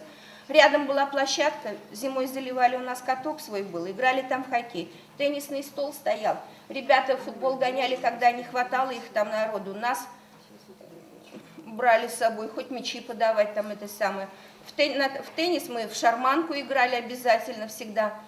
Вот. И в подъезде, я говорю, вот у нас Кира Семеновна жила, она была кондуктором на троллейбусе, работала в троллейбусном управлении. И полы тогда не крашеные были в подъезде. И помню, был когда очередной ремонт, скинулись мы немножко, она за ночь покрасила все полы в подъезде. Потому что мы, когда мы полы мыли сами, не ждали, когда придет уборщица, там, предположим. Вот моешь дома у себя полы, до следующего этажа спускаешься. Там на следующем этаже кто-то моет, дальше идет. Всегда было чистенько, аккуратно в подъезде. Вот. И Кира Семеновна предложила, давайте, говорит, я покрашу. И вот она всю ночь красила полы, утром встаем, уже все подсохло, пошли выкрашенные, и полы стало мыть уже гораздо легче. Вот. Это моя сестра, это уже 70... Да, пожалуйста, Ирина Николаевна. Да, это уже 70-е годы пошли, она закончила школу в 70-м году, поступила в Московский государственный историко-архивный институт. Такая она уехала из города в свое время. Я открою тайну, у нас историко-архивный институт, это семейный институт. Да, мы прямо его оккупировали со всех сторон. В нашей семье. Вот. Это наша средняя сестра Валя, тоже в 70-е годы, благополучно в 80-м году вышла замуж, решила укреплять тоже международные связи, уехала в Югославию, тогда еще в Белград жила, где до сих пор живет, в общем-то. Вот. Закончила здесь медицинский факультет, работает врачом. Но это я там мелькнула уже, видите, березки какие тонкие были. Это я у Лени Асламаса под окнами там. Вот, березка тоненькая, сейчас она большая, тоже 70-е годы. А еще такая, вот Леня Асламас, я что хочу сказать, это семья была. Гулять все мы выходим, нам хочется все вместе поиграть. Лене заниматься надо. Сядем вот там вот на жердочке, это самый заборчик невысокий был, и сидим, ждем, когда Леня закончит заниматься, чтобы можно было дальше бежать играть. Вот. Дальше, это вот наш родной подъезд. 23. Внимание, слева в углу написано подъезд номер 3. Квартира с 23 по 31. 9 квартир всего. Да, с 23, там Платоновы жили, в 31 Кругловы. Вот. Это вот провожать. Еще наша квартира чем была интересна? Всегда у нас было много друзей, родителей всех принимали. Нас 3 детей было. Кому бы ни приходили, ходили бывало толпами, классами. И всегда всех приучали до сих пор. Многие до сих пор ходят. И дружим мы уже очень много лет. И нас здесь поддерживают они сегодня. Это вот меняли заборы у нас в доме. Это вот у 2-го подъезда, кстати, если кто узнает. Вот. Это вот наш папа, который долгое время работал в системе. Значит, был сначала начальником управления использованием трудовых ресурсов, но потом менял свое название и все. И, в общем, председателем Госкомтруда он в конце был. Мы его очень сильно любили. Это мама на балконе, рядом балкон Нины Михайловны. Забыл ключи. Залез на балкон Нины Михайловны, перелез на свой балкон, в форточку влез, когда еще худенькие были, можно было перелезть. Владик с Юриком поддержат, где надо, засунут. Еще есть фотография такая, где Владик там на костылях стоит. Это вот мы уже повзрослевшие, все втроем. Тоже на балконе нашего. Это я снимала, помню. Да, это Михайлович в вашей рукой написано, что это какой год. А то год. Да. А это наш дом сейчас такой. Честно говоря, жалко, конечно. Машины только стоят. Сплошная стоянка. Забор такой очень скромненький. Но тем не менее, все равно родной, все равно любимый. И главное, что хорошо, что есть... А это заслуженный артист России Алексей Алексеевич Гусев. Тоже жил в нашем доме, в нашем подъезде. Великолепные исполнители. Ну, замечательный актер. Семья была замечательная. Тоже жили они на 1-м этаже. Может быть, Марина потом добавит, да, про него.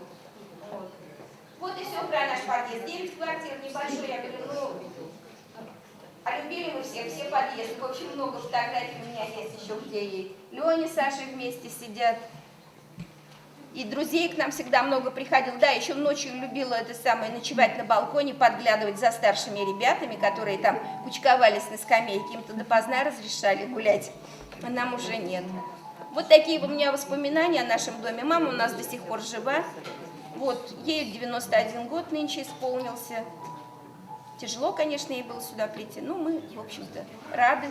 Ну, то, что рады всех видеть, это замечательно, что мы решили собраться не только по грустному поводу, но и что-то, чтобы веселое в нашей жизни было. Вспомнить всех и увидеть, пока не поздно. Вот, пока все живы. И встречаться надо почаще. Надеюсь, что и дальше будет. Спасибо.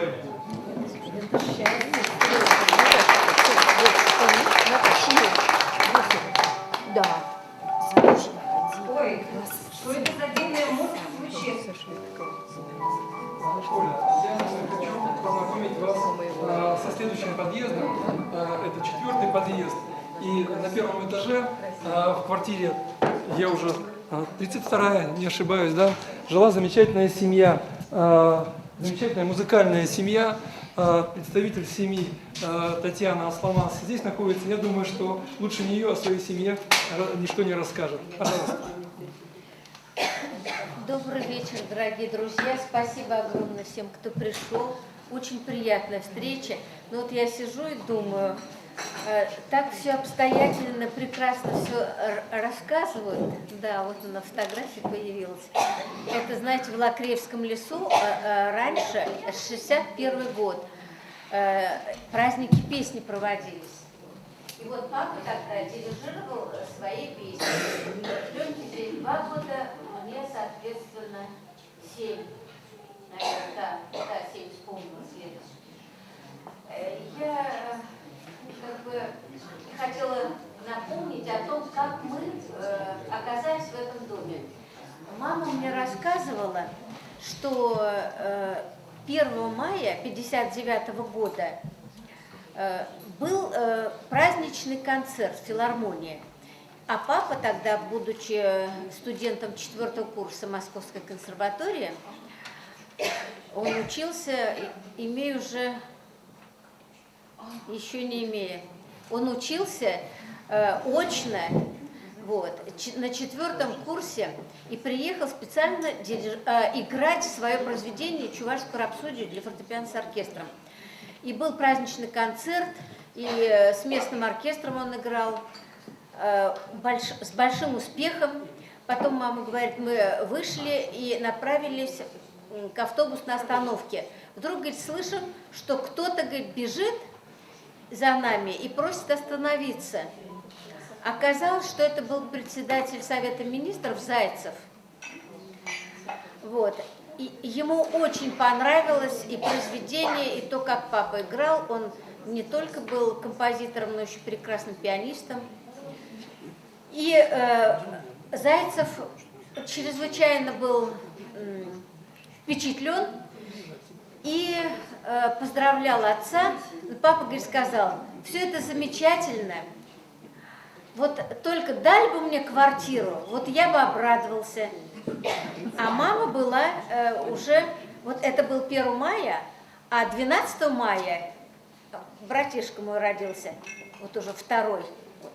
Вот и вот. Это снимок делала Атнер Бузангай. Вот. И, значит, и вы знаете, и Зайцев сказал, что при первой же возможности я вам помогу это сделать. И слово сдержал. В мой день рождения, 2 августа 1960 года, мы въехали, мы въехали в этот дом. Это было замечательно. После тех 8 квадратных метров доли артистов. Вот. Вот и Леня, незабвенной памяти. Вот. На его поминках и возникла эта мысль, вот такое мероприятие создать. Вот. Потому что действительно пришло очень много людей. Это Леня в армии, в Пензе служил. После консерватории уже Казанской. А вот это после свадьбы, через некоторое время в Пензе со своей супругой Инной. Да, тоже она пианистка, музыкант. Не просто тоже, а она в городе Брно, они много лет жили.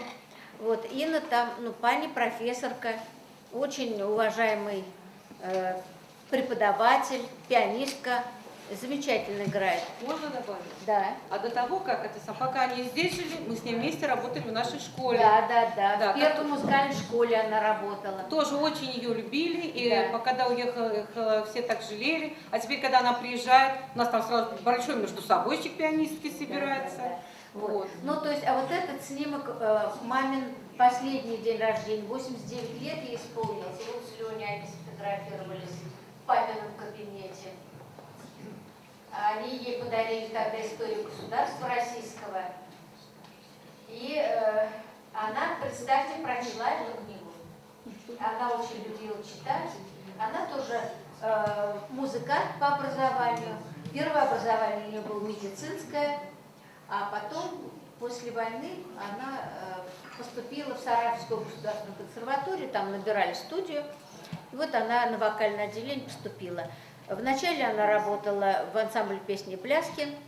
Потом, когда уже нас 2 детей родилось, поскольку эта работа была сопряжена с постоянными гастролями по всему Советскому Союзу, ей надо было оседлую работу. Как раз студия телевидения открылась в Чебоксарах, и мама там стала работать звукорежиссером, а в дальнейшем и главным звукорежиссером.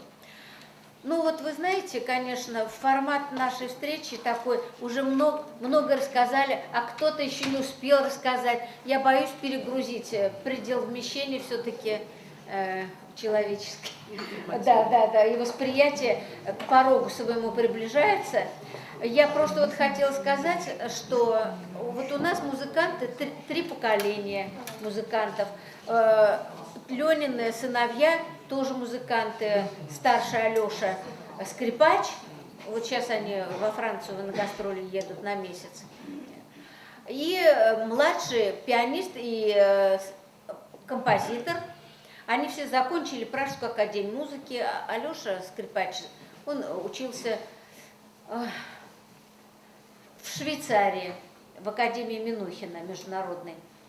Вот. Ну, в общем, у них тоже очень богатая биография, просто все невозможно же охватить и рассказать в сегодняшнюю встречу.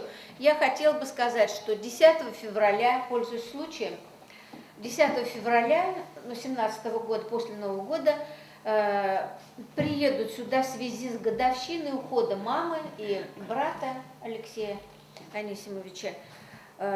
Приедут Инна, его супруга, и сыновья. Будет у нас в этом же зале, во всяком случае, Национальной библиотеке, я точно не знаю пока в каком зале, состоится встреча, концерт, посвященный этому событию. Вот. Уже запланировано это, и как бы оно никуда, надеемся, не переместится, если что-то такое экстраординарное не случится. Вообще запланировано это на 10 февраля. Всех приглашаем, приходите, пригласите своих друзей, знакомых. Должна быть очень хорошая встреча, концерт. Вот. Словом, вот так вот. Ну что, все, передаю трубку. Спасибо. Для того, чтобы продолжить музыкальную тему, я хочу передать микрофон семье Васильевых. А что это за семья и чем она знаменита, они расскажут сами. Дом, который еще был снят, это дом в деревне Малой Катрасе, где родился отец. То есть отец был простым деревенским пареньком. Вот с детства он тянулся к музыке. И благодаря музыкальной школе, вот этой школе, которая сейчас носит имя Максимова, он стал музыкантом, потому что после поступления, кстати, это вот такой уникальный документ у нас, вот, древний такой, это табель. Вот, он, поступил сначала в музыкальную школу, в интернат при музыкальной школе. Кстати, в этой же школе учился Анисим Васильевич. Потом, кстати, наши отцы, одногодки, они оба с 24-го года. Потом они, учились в музыкальном училище. Тоже оба воевали. Да, нет, училище, вот прям, видишь, да, музыкальное училище, документ. Вот, они воевали оба. После войны он был сильно ранен под Кенигсбергом в 1945 году, и ему перебило правую руку. Вы там видели, он на виолончели играл. И, он не мог продолжать учебу долгое время. И, он жил в родной деревне Катрасе, но потом, когда рука поджила, он все-таки вернулся в училище, это уже был 49-й год, закончил его, и вот уже в училище познакомился со своей будущей женой, вот с Ниной Петровной. Они, вместе в училище, вот, пожалуйста, видите, он на виолончели, вот она за фортепиано сидит, это Нина Петровна. Да, это, кстати, я без Марины, естественно. Да. Вот, закончили, училище и уехали в Горький, там учились в консерватории, а там, я родилась, меня отправили к бабушке обратно в Чебоксары, а родители, хотели остаться в Горьком после окончания. Но тут их Лукин однажды отца тут встретил летом, говорит, слушайте, как приезжайте в Чебоксары, нам кадров не хватает, людям работать надо в училище, то есть, вот. А вы готовы преподаватели, квартиру обещал. Перед этим аргументом, а в Горьком квартиру бы неизвестно, когда бы мои родители получили. А этот аргумент был, конечно, очень весом, и поэтому, родители... приходилось подрабатывать, конечно, это горьковские фотографии. Вот. Отец он с контрабасом стоит, видите, с краю. И приехали в Чебоксары. Работа здесь была не в проворот, отец работал в училище. Сначала он работал, кстати, в филармонии, в оркестре и в училище совмещал. Потом его сделали завучем в училище. Пришлось ему, работать завучем. А Нина Петровна, не только работала в училище, не только работала в пединституте, когда его открывали в МУСФАК, но еще очень много занималась самодеятельностью. Это один из составов. Аллас Захарович, когда он уже не работал в оркестре, он тоже занимался, когда возможность была, он очень любил играть.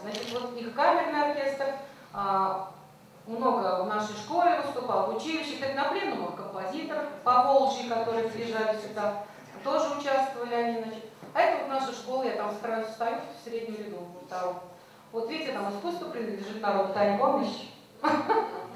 Вот, в этой школе, кстати, я хотела вот что сказать. Училось очень много народу из нашего дома. Ира Крысина, Ира Михайлова, Света Янкина, ее брат, по-моему, тоже учился, наш брат, естественно, учился. Да, Фаля Михайлова, Люся Андреева.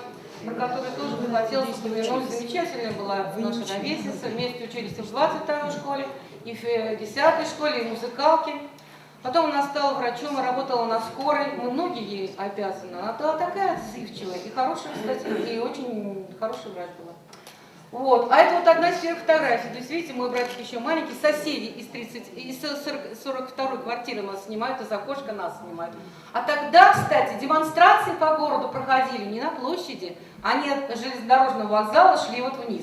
И вот, видимо, после демонстрации сразу поднялись домой, видите, в руках еще флаг свернутых, транспарант. Да, и там пусто, ничего нет. Да, и напротив, видите, еще пусто, так, деревья еще не выросли. Кстати, вот хочу сказать, когда дом-то наш построили, а у нас 4-й этаж, видно было прямо из дома, с этого балкона, а это мы станем, еще в старом доме. Да. Вот, значит, видно было, с одной стороны был железнодорожный вокзал, просто-напросто виден из нашего балкона, а с другой стороны Чапаев с шашкой, который стоит. Сейчас тогда дома загородили, а тогда было прекрасно видно. Это я вот на балконе, во дворовом балконе. Это вот как раз вот в училище выступала. Так, а это вот уже наши дети. Вот тут крысины, с одной стороны двое крысиных стоят, а с другой стороны мои. Значит, Женя и Игорь стоят, совсем еще маленькие. Вот. Ну, это Женя уже выросла, вот тоже на нашем балконе. Видно. Вот. Ну, вот это родители, просто уж фотографии такой в более зрелом возрасте. В училище они работали, продолжали. А это вот, значит, их приглашали на юбилей тоже вот. Да, отец, я уже говорила, что он войну прошел, любимый его орден тут как раз. Ну еще другие ордена и медали были. Да, и он был еще заслуженным учителем. У него очень много учеников закончило училище, в том числе, значит, да, и в Москве, и в Ленинграде. Один из его учеников в Казани профессором консерватории был по классу контрабаса. Вот. У мамы тоже много учеников по всему Союзу, в общем-то, разлетелись, потому что каждый год практически кто-нибудь куда-нибудь поступал. Но я уже сказала, что я, значит, закончила школу, закончила училище, потом, значит, работала в музыкальной школе имени Максимова, в этой же самой далеко. А что мне не сам? Во дворе. А что ж, значит, уходить-то далеко? И там же учились мои дети. Вот. Ну, пожалуй, все. Еще можно рассказать смешную историю о том, как мы в этот дом приехали. Значит, отец, мы ждали этой квартиры, но когда он, значит, получил ордер, он ничего никому не сказал, а это дело было летом, и мы были в деревне, в том доме, вот в том доме, в этой деревне в Шкатрасе. Он пришел и, значит, говорит нам: а ну-ка собирайтесь, в гости поедем. Вроде как уже после обеда, но куда? А это надо было, понимаете, 6 километров идти до Чапаевского поселка, там на двойке ехать до Красной площади, а от Красной площади, значит, на единичке на этом автобусе ехать. Приехали на окраину города. Мать допытывается: ну кому мы идем? Славку в руках тащим, он маленький, ему годик. Вот, я, значит, плетусь за ними. Секрет не скажу. Вот поднимаемся, значит, на 4-й этаж. Да, заходим во двор. И вдруг в незнакомом дворе я вижу, бежит Танька. Тань, ты что здесь делаешь? Она: мы живем здесь, мы переехали. Я думаю: ах, надо же, вот подруга переехала, уехала, я с ней больше не увижусь. А я еще не знаю, куда мы идем. вместе в старом доме жили. Да, в бараке, там музыкантов много жило, мы, значит, жили в этом бараке, вот переехали. Поднимаемся, значит, на 4-й этаж, открывается дверь. Кому же мы идем в гости? А там стоит моя бабушка, мой дедушка. Дедушка открывает дверь, а бабушка с половой тряпкой, с ведром, значит, эту тряпку выжимает, выливает.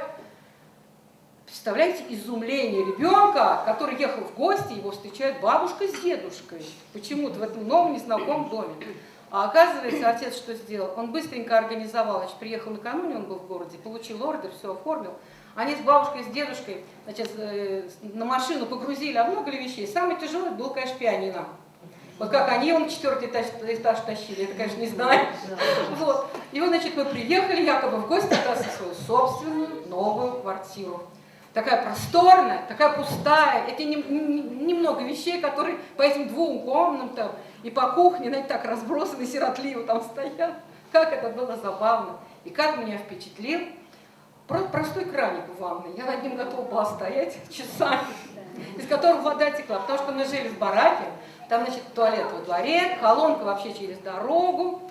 Это там, где сейчас, значит, женский монастырь. Барак снесли. Снесли это что? Ну вот. Ну и про Гусевых, что я хотела сказать. С Гусевым я тоже была знакома волей судеб, значит, потому что они жили в Цыковском доме, а там жила моя бабушка и тетя, значит, сестра моей бабушки в разных подъездах. И я очень часто бывала у тети. А Гусевы как раз, там были тоже коммунальные квартиры, и вот Гусевы жили вот в той квартире, в которой жила моя тетя, там тоже была коммуналка. И вот там, значит, поэтому я с раннего детства знала Алексея Алексеевича, такой приятный был. Он тогда уже был не молодой, такой кругленький, такой добрый. Значит, и его старшую дочь Наташу, красавица такая была, милая, да, девушка? Вот, и его, значит, брат, он тоже был постарше нас, Лешка, но он был парень, ой-ой-ой, нам от него доставалось. Так не тем быть помянут, конечно. Вот, но он нас гонял, конечно. Так что, понимаете, так получилось. Вроде так на окраину города приехали, в незнакомый дом, но оказалось, что тут были знакомые люди. Вот, спасибо большое. Хочется еще добавить, что в этом году в Москве состоялся первый фестиваль контрабасового искусства для детей и юношества имени Лазаря Захаровича Васильева. Вот такой. И, кстати говоря, в этом же году вышел сборник его упражнений для контрабаса, который является единственным пока пособием, да, для начинающих контрабасистов. Это тоже уникальное явление. Оль, следующее знакомство я начну с необычной фразы. Говорит и показывает Владимир Крысин. Ну, голос, который, наверное, в Чувашии узнаваем с давних лет, это голос спортивной Чувашии. Володя, тебе слово о своей семье. Ну, прежде всего, я возьму на себя смелость от лица всех здесь присутствующих поблагодарить организаторов нашей сегодняшней встречи за то прекрасное путешествие в прошлое, которое они организовали. Почему прекрасное? Потому что оно позволило убедиться, что многие из наших жителей, тоже у нас на дворе, 60-е, 70-е, 80-е, вот их поныне здравствуют и сохранили все лучшие качества, которые были присущи в тех годах. Это очень здорово. И я желаю оставаться им такими же еще долгие годы, а значит, связь с нашего настоящего с прошлым будет продолжаться еще долгое время. Ну а теперь позволю себе преамбулу. Наш уважаемый ведущий Владимир Глебович проделал очень большую работу, описывая в своей передаче «Чебоксарские адреса» дома, которые, к сожалению, уже забыты, были прежде сейчас снова, у них началась новая история благодаря Владимиру Глебовичу. Но эти дома были интересны тем, что они какой-то архитектурный стиль в себе несли, какие-то там интересные прошлые. А вот наш дом, благодаря стараниям всех нас, и Владимира Глебовича, прежде всего, станет теперь, я думаю, тоже в этот ряд этих домов, но благодаря тому, что здесь не какие-то архитектурные изыски, а жили интересные люди. Действительно, значит, эти люди оставили в своей деятельности, увековечили в своей деятельности те изменения, которые происходили в жизни нашего города. Вот возьмем Асламас, возьмем Миши, возьмем всех наших жильцов нашего дома, которые отличились в литературе, в писательстве, в других областях социальной жизни, они оставляли, значит, о себе память, именно отражавшую историю города. И очень символично выглядит то, что наш дом находится на проспекте Ленина, человек, который начал эти преобразования.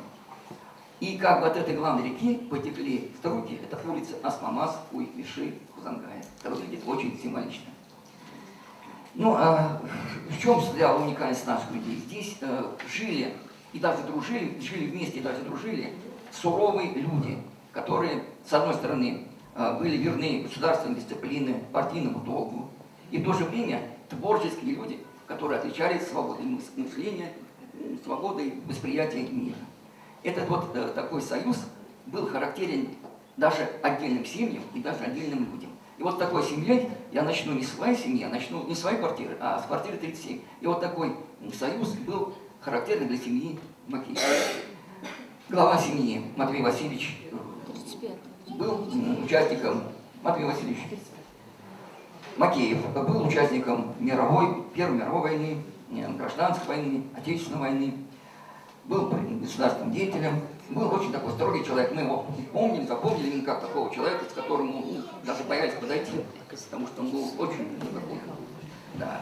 И его жена, Анна Михайловна, мы тоже ее, значит, как уповали, потому что она, значит, делала постоянно замечания, учила нас, то не делать, это не делать, что прочее. Тогда мы ее действительно поняли. А только потом, когда прошло время, поняли, что она нас любила и давала нам те советы, которые мы сейчас успешно применяем в своей жизни. И не случайно в их семье появились два талантливых человека. Феликс Макеев и Эрнст Макеев. Один был режиссером телевидения, один был актером театра имени Пушкина, заслуженным артистом России. Много читал на Чувашском радио произведения наших писателей. И был художником, сочинял стихи, довольно хорошие такие стихи, отражавшие многие особенности чувашского народа. И это Феликс, о Феликсе говорю. И Эрнст Макеев, моего младший брат, тоже был сначала режиссером чувашского телевидения, потом, значит, он много даже занимался как кинематографист, снимал документальное кино, был членом Союза кинематографистов, а потом у него открылся талант художника. И многие выставки, вот недавно была выставка в Москве, то есть это творческие люди. И вот мы понимали, что именно вот эта связь строгости и здравомыслия в рамках строгости давали очень хороший положительный результат. Следующими соседями были не нашими, а соседями не рядом, а снизу, были Николаевы, монахи. Эти люди, они действительно отличились тем, что сделали, вот Светлана Брам говорила, что у нас появилась какая-то в доме космическая атмосфера. Мы знали, что звезд на небе много, но на этих звезд есть одна наша звездочка. Звездочка, которую датировал Николай. И этот человек, он жила его последние годы мать, Николаева сестра его, и он всегда, при удобном случае, всегда приезжал в Чебоксары и посещал наш дом. Причем был в общении всегда очень простым, очень таким добрым человеком. Вот. Братья у него тоже они были известными. Иван и дети, они тоже отличились. Один как на месте сельского хозяйства был представитель колхоза. Вот. И они долго дружно жили. Вот. К сожалению, сейчас их уже нет в живых, но память о себе они оставили очень долго. Ну и, наконец, с вашего позволения, я объясню о нашей квартире. Глава нашей семьи, папа Ильич Крысин, как вся его деятельность, она как бы базировалась на 3 китах. Он был государственным деятелем, он был писателем, он был журналистом. Ну, как государственный деятель, кстати, он имел 3 образования, которые помогли ему как раз ориентироваться в этих сферах социальной жизни. Как государственный деятель, он, значит, был членом обкома партии больше 20 лет. Был членом кабинета министров в ранге министра радиовещания и телевидения 14 лет. Ну и, конечно, его деятельность в государстве проходила как представитель кабинета радиовещания и телевидения. Он очень любил телевидение, радио, был хорошим организатором в этих сферах. И если писатели, художники оставляют о себе память музыкальными произведениями, картинами, литературными произведениями, то как государственный он оставил память о себе, создав Дом радио на улице Николаева. Это его инициатива, это его много сил, он вошел туда. И символически, когда провожали его в последний путь, то провожали его из этого дома радио. То есть это был настоящий дом. Не просто как дом, а дом его был. Ну и работая в телевидении, он много преобразований там сделал. Он, во-первых, при нем появилось цветное телевидение. Наши работники телевидения освещали Олимпиаду 80-го года, потом получили автобусы. По его инициативе был создан хор. Он умел находить талантливых людей с большим будущим. Именно он принял на работу ныне хорошо известных дикторов Маргариту Калитову, Николая Мулянова. Сыграл он большую роль в судьбе такого известного народного артиста, как Петр Еленинов. Он заходил в наш дом, я помню, когда у меня не сложилась судьба в Русском театре, он заходил в наш дом, поговорил с моим отцом, он ему много советовал, он ехал в Москву и, видимо, сюда он стал хорошо известным народным артистом. В Доме радио бывали такие известные, на телевидении бывали в Доме радио, бывали такие известные люди, как народный артист Ульянов, Матвеев, Симпатитов, Чапарян, видно на этих снимках. Много журналистов из разных стран. Водил он дружбу и с писателями. Хорошо знал Кибека писателя, Селигера, Агакова, ну, в общем, всех писателей, ему бывал на доме часто. Ну и был ему присущ дух интернационализма. Он сам взял жену из Беларуси. Моя сестра была замужем за венгром. Я сам женат на женщине из Челябинской области. То есть наш дух интернационализма, он поддерживается.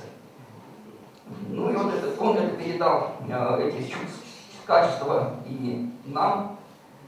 Ну, в частности, значит, я тоже, как он, имею 3 образования, стал журналистом, издаю много книг. То есть я ему за это очень благодарен. Ну и вот, пожалуй, все, что я могу сказать на нашей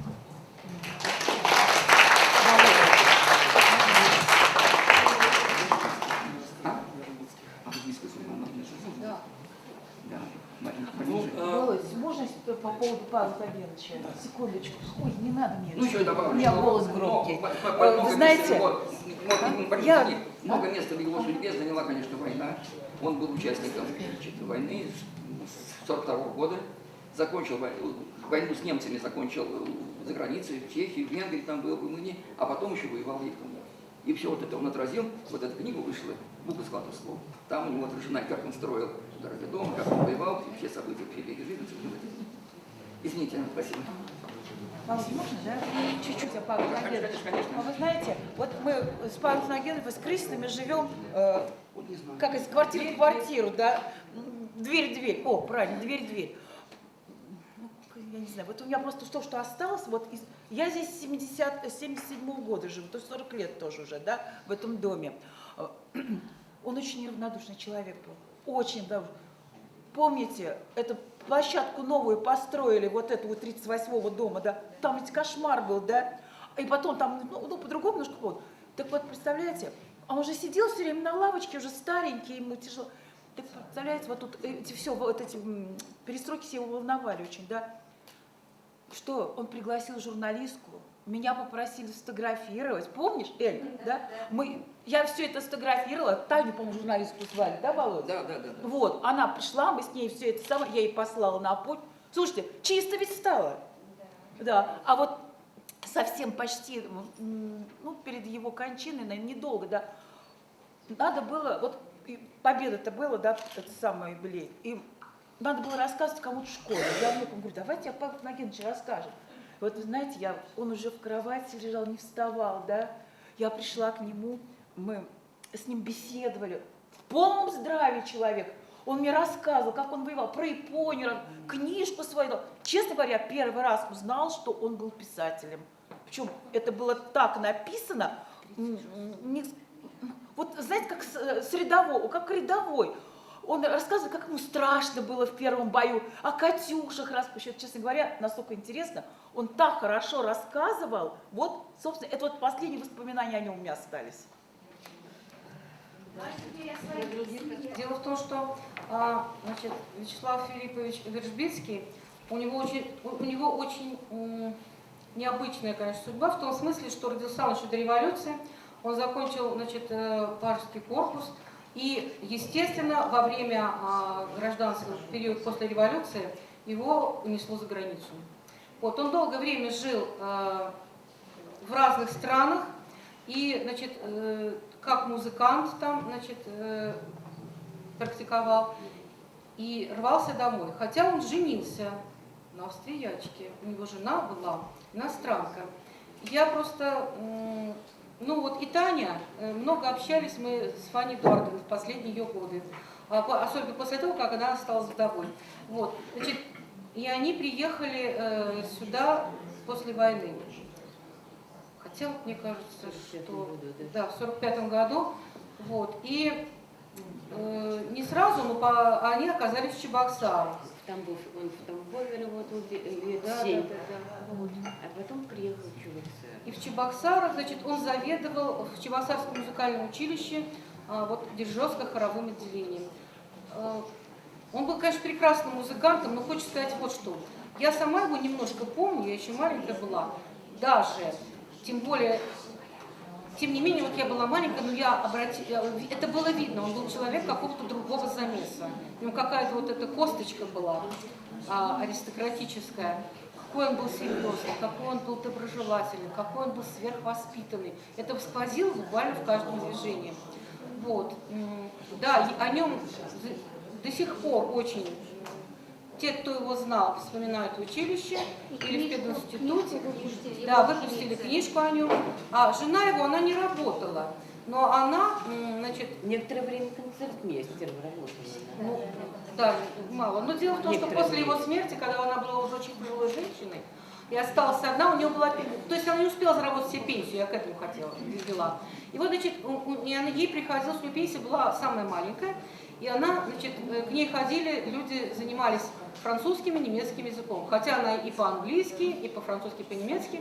Итальянский. Да, и итальянский. Я почему еще это самое, что еще хотела, маленькую такую деталь дополнить. Вот, значит, уже где-то ближе к 70-м годам она вдруг собралась за границу. У нее, потому что там было много родственников. И она уехала. Она рассчитывала там, мы так знали, что месяца на 2-3, и задержалась там почти на полгода. Мы уже про себя решили, наверное, не вернется. Ну что ей здесь одной куковать? Вот. И вдруг она через полгода приезжает. И вот так вот, в таких вот беседах, Фанни Эдуардовна, да как же так? То есть, понимаете, она была в Париже у племянника, она была в Триесте у сестры, она была в Вене у другой сестры.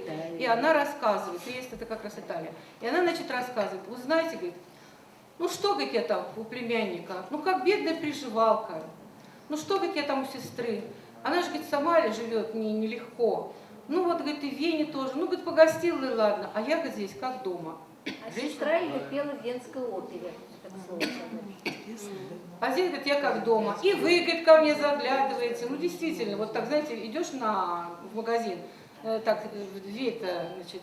У нее звонок был необычный. Да, и вот дедушка сделал, значит, лампочку, у нее там свет загорался. Это еще мой дед делал. Красненький. Вот, красная лампочка. И вот, значит, она, а здесь, говорит, я сама себе хозяйка, у меня своя квартира, хоть маленькая, но пенсия, и я, говорит, себе на жизнь зарабатываю.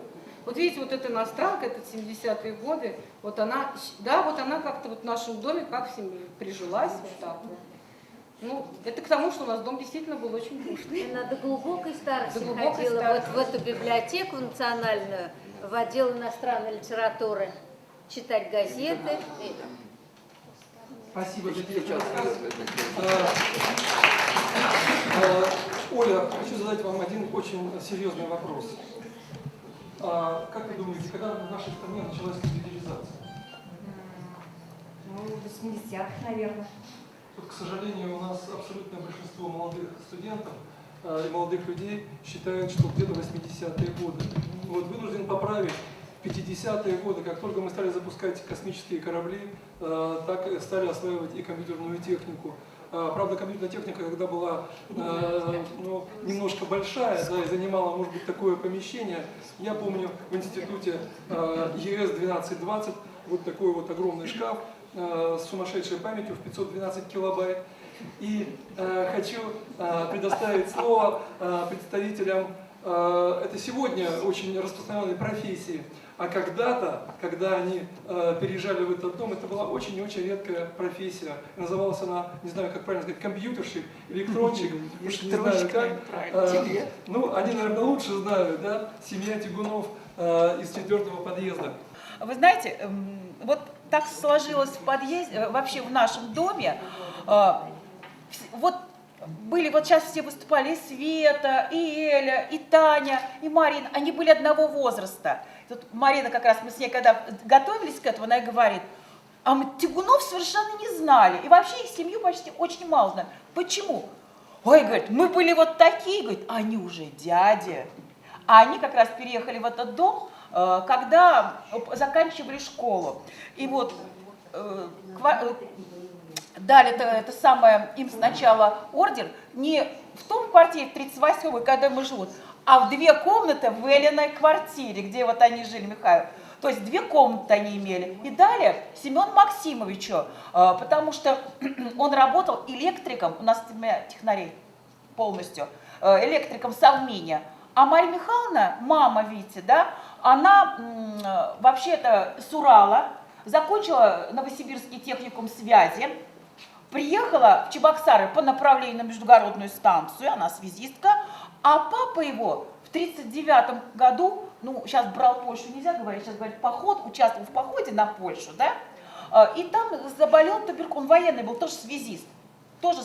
Он заболел туберкулезом, приехал в Чебоксары лечиться в госпиталь, ну, где они с мамой встретились, в 1942 году поженились, в 1943 родился Витя, в 1945 ведь, да, в 1945 Толик, да, второй сын родился. Вот как раз вот здесь на фотографиях, вот видите, Семен Максимович занимается в Совмине вот как раз своей работой, он электриком был. А тут вот их, ну, я так понимаю, даже свадебные, может, фотографии как раз в 1942 году. Сначала не на Калинина жили, а вот как раз мальчики родились. Вот, Виктор Семенович теперь и Толя. Вот, ну, у Толика, это младший брат, Витя, уже нету, и вот только сейчас с нами дала его. Вот. А Марья Михайловна так же, как и многие жители в этом городе, была награждена большим, у них медалей много, да. Но сейчас я вам расскажу другое. Она, как вот Павел Владимирович Крысин, была очень неравнодушным человеком. Чуть-чуть придержите, ладно? Мы, когда копались с Виктором в бумажках, бабушка была аккуратистка, вот, нашли удивительную телеграмму. Вот эта телеграмма, я сейчас очки одену, да, вообще-то уникальная. Говорит, она в партии была всегда, потому что позже она стала депутатом. Вот. Причем, так как она работала на телеграфной станции, то здесь и квитанция об оплате 39 слов. Телеграмма Москва председателю президиума Ворошилову, короче говоря, я не буду зачитывать, о беспорядках в Чебоксарах, о том, что нехватка продуктов, питания, что есть смертные случаи, и подписи их коллектива, Тигун Мария Михайловна и ее коллеги по работе. Вот это 55-й год, как раз только после, как говорится, столичная вся прошла, вот эта телеграмма. Это говорит о чем? Человек не побоялся послать Ворошилову такую телеграмму. Вот. Дошла на это. Прям, дайте, смотрите, вот квитанция, да, телеграмма, да, правительственная телеграмма, вид ее, да, и прямо вот ее плата. Самое главное, что дошла и никого не посадили. Да. И заплатили они 30 рублей 60 копеек за эту телеграмму. Семен Максимович прожил в этой квартире, где 2 комнаты, было всего 2 года, и его не стало. А вот это снимки сделал. Видите, какие они уже большие были по сравнению с всеми детьми, которые были там, да? И, значит, потом им дали вот эту 38-ю квартиру, в которых раньше жили Ухьянкина, то Бойко теперь. Я просто, кстати, так и привыкла. Это Марья Михайловна на работе. Она сначала ремонтировала, пришла ремонтником, то есть ремонтировала оборудование связи, а потом уже стала начальником междугородной станции, где и была этим начальником до пенсии. А после выхода на пенсию она перешла обратно в рабочую специальность. Ну, понятно, да? Вот, видите, там тоже вот этот наш дом. Вот, голый совершенно, да, это Толя в своей квартире. А Виктор потом стал студентом МЭИ. Тогда еще университета не было, а он доучился в Москве. Вот. Бабушка, ее сейчас Марья Михайловна, значит, получила в 1966 году вот, за свой труд орден Трудового Красного Знамени. Вот, а потом она стала вот депутатом. А тут уже надо немножко рассказать. Любимое занятие моего мужа Виктора Семеновича было техника. Ну, сами видите, ремонт. Есть. И есть, да, есть. Весь дом. Кстати, ко многим он ходит, ремонтирует. Да? Да. Вот Юта постоянно звонит нам по поводу ремонта компьютера. Да. Но еще, видите, было одно увлечение, которое продолжается сейчас, это бардовская песня. Может быть, ну, вы знаете, подождите секундочку, не торопитесь. Вот. И вот это увлечение его, оно, как сказать, вообще у нас Марья Михайловна, она всегда читала, я, кстати, то же самое, нас тоже так же, что лучше пусть собирается дом, где где-то болтаться где-то. И все друзья собирались у них в доме. У них компании друзей, студенческих собирались, в общем, полно. И вот, когда уже мы с Виктором Семеновичем стали жить вместе, давайте дальше. Вот как раз сначала Толя женился, потом Виктор поженился, это мы с ним. Вот. А это, сейчас я даже скажу, это вот двор наш, узнаете? Петя. Узнаете, да? Это Петя вот Зангай, и Юля, наша старшая дочка, и Петя ее катает на кукольной коляске. Да, а там пототнее с краешку. Вот. Да, можно еще следующую, там тоже интересно. Вот, ну это вот уже появилась вторая дочка в 82 году, Алена. А вот это день рождения Юли. Знаете, мы определили, вот там Петя сидит, да, Кузангай, вот там Юля, Никита, Семка, там, да, Толин, сын средний, там ваша дочь Анюта. А на первом плане Никита, это Протасов, правильно? Да. Точно? А вот это нас, вот мы вспомнили, это Прохоров Геннадий Михайлович внук, это сын Инны. Сережа. Вот Сережа, я Юрий, как раз что-то Миша. Сережа с Молдавии, который был. Да, Сережа. Нет. Это вот. Давай, Сережа, да? Вот. И вот это вот они с бабушкой, с Марьей Михайловной, все ее внуки и сыновья на елке. Вот. Это у нас, вы знаете, у нас Марья Михайловна совершила подвиг, я считаю. Она сама с Урала, из города Нитвы, это Пермской области, и она решила оставить нам с Виктором квартиру, Толя с женой жили уже отдельно давно, вот, и уехала на Урал. А мы остались со своими детьми в нашей квартире. Конечно, бабушке тяжело было уезжать, я так думаю. Вот. Это вот уже наша жизнь. И вот это уже у нас, это концерт танцев, это уже второе, как говорится, поколение. Ну, у нас было очень, у детей, как они говорят, счастливое детство. Мы вот, и, кстати, вот там Нептуном на лодке, это я. Интересно, что русалка и мужчина один. А это наши дети. У нас были праздники Нептуна, мы зарывали клады, занимались ориентированием, занимались бальным танцем, учились там, где Марина преподавала в музыкальной школе, правда, немного, и та, и другая. Ну, вот, и там. Вот, и он увлекался вот как раз бардовской песней. Виктор Семенович везде был с микрофоном, на Грушинском фестивале, на любом концерте. Наша, как сказать, фонотека у него бардовской песни считалась самой большой в Чебоксарах. Она до сих пор жива, кстати. Кое-что он перевел там уже в цифру, но в основном она у нас живет на антресолях. Вот. И, конечно, вот видите, тут он тоже с бардами. И в нашем доме, вот все эти клуб самодеятельной песни, после каждого концерта, очень большого количества концертов, переселялся после концерта к нам, и до утра были эти посиделки. Вот, это вот в год, когда родилась старшая дочь Дольский в нашей квартире, там Боков Герфанов, здесь Муравьев, Дольский все переживал. У нас было, вот я оставила только что родившегося сына, а тут нянчу вашу дочку. Я эту историю очень хорошо помню. Я говорю, пожалуйста, ему нравились грибочки холодненькие. Я говорю, у меня не замерзшие, не смей ей завтра на концерте выступать не сможешь. Он говорит, все нормально будет. Съел целую пол-литровую банку грибов со льдом, а утром, а концерт.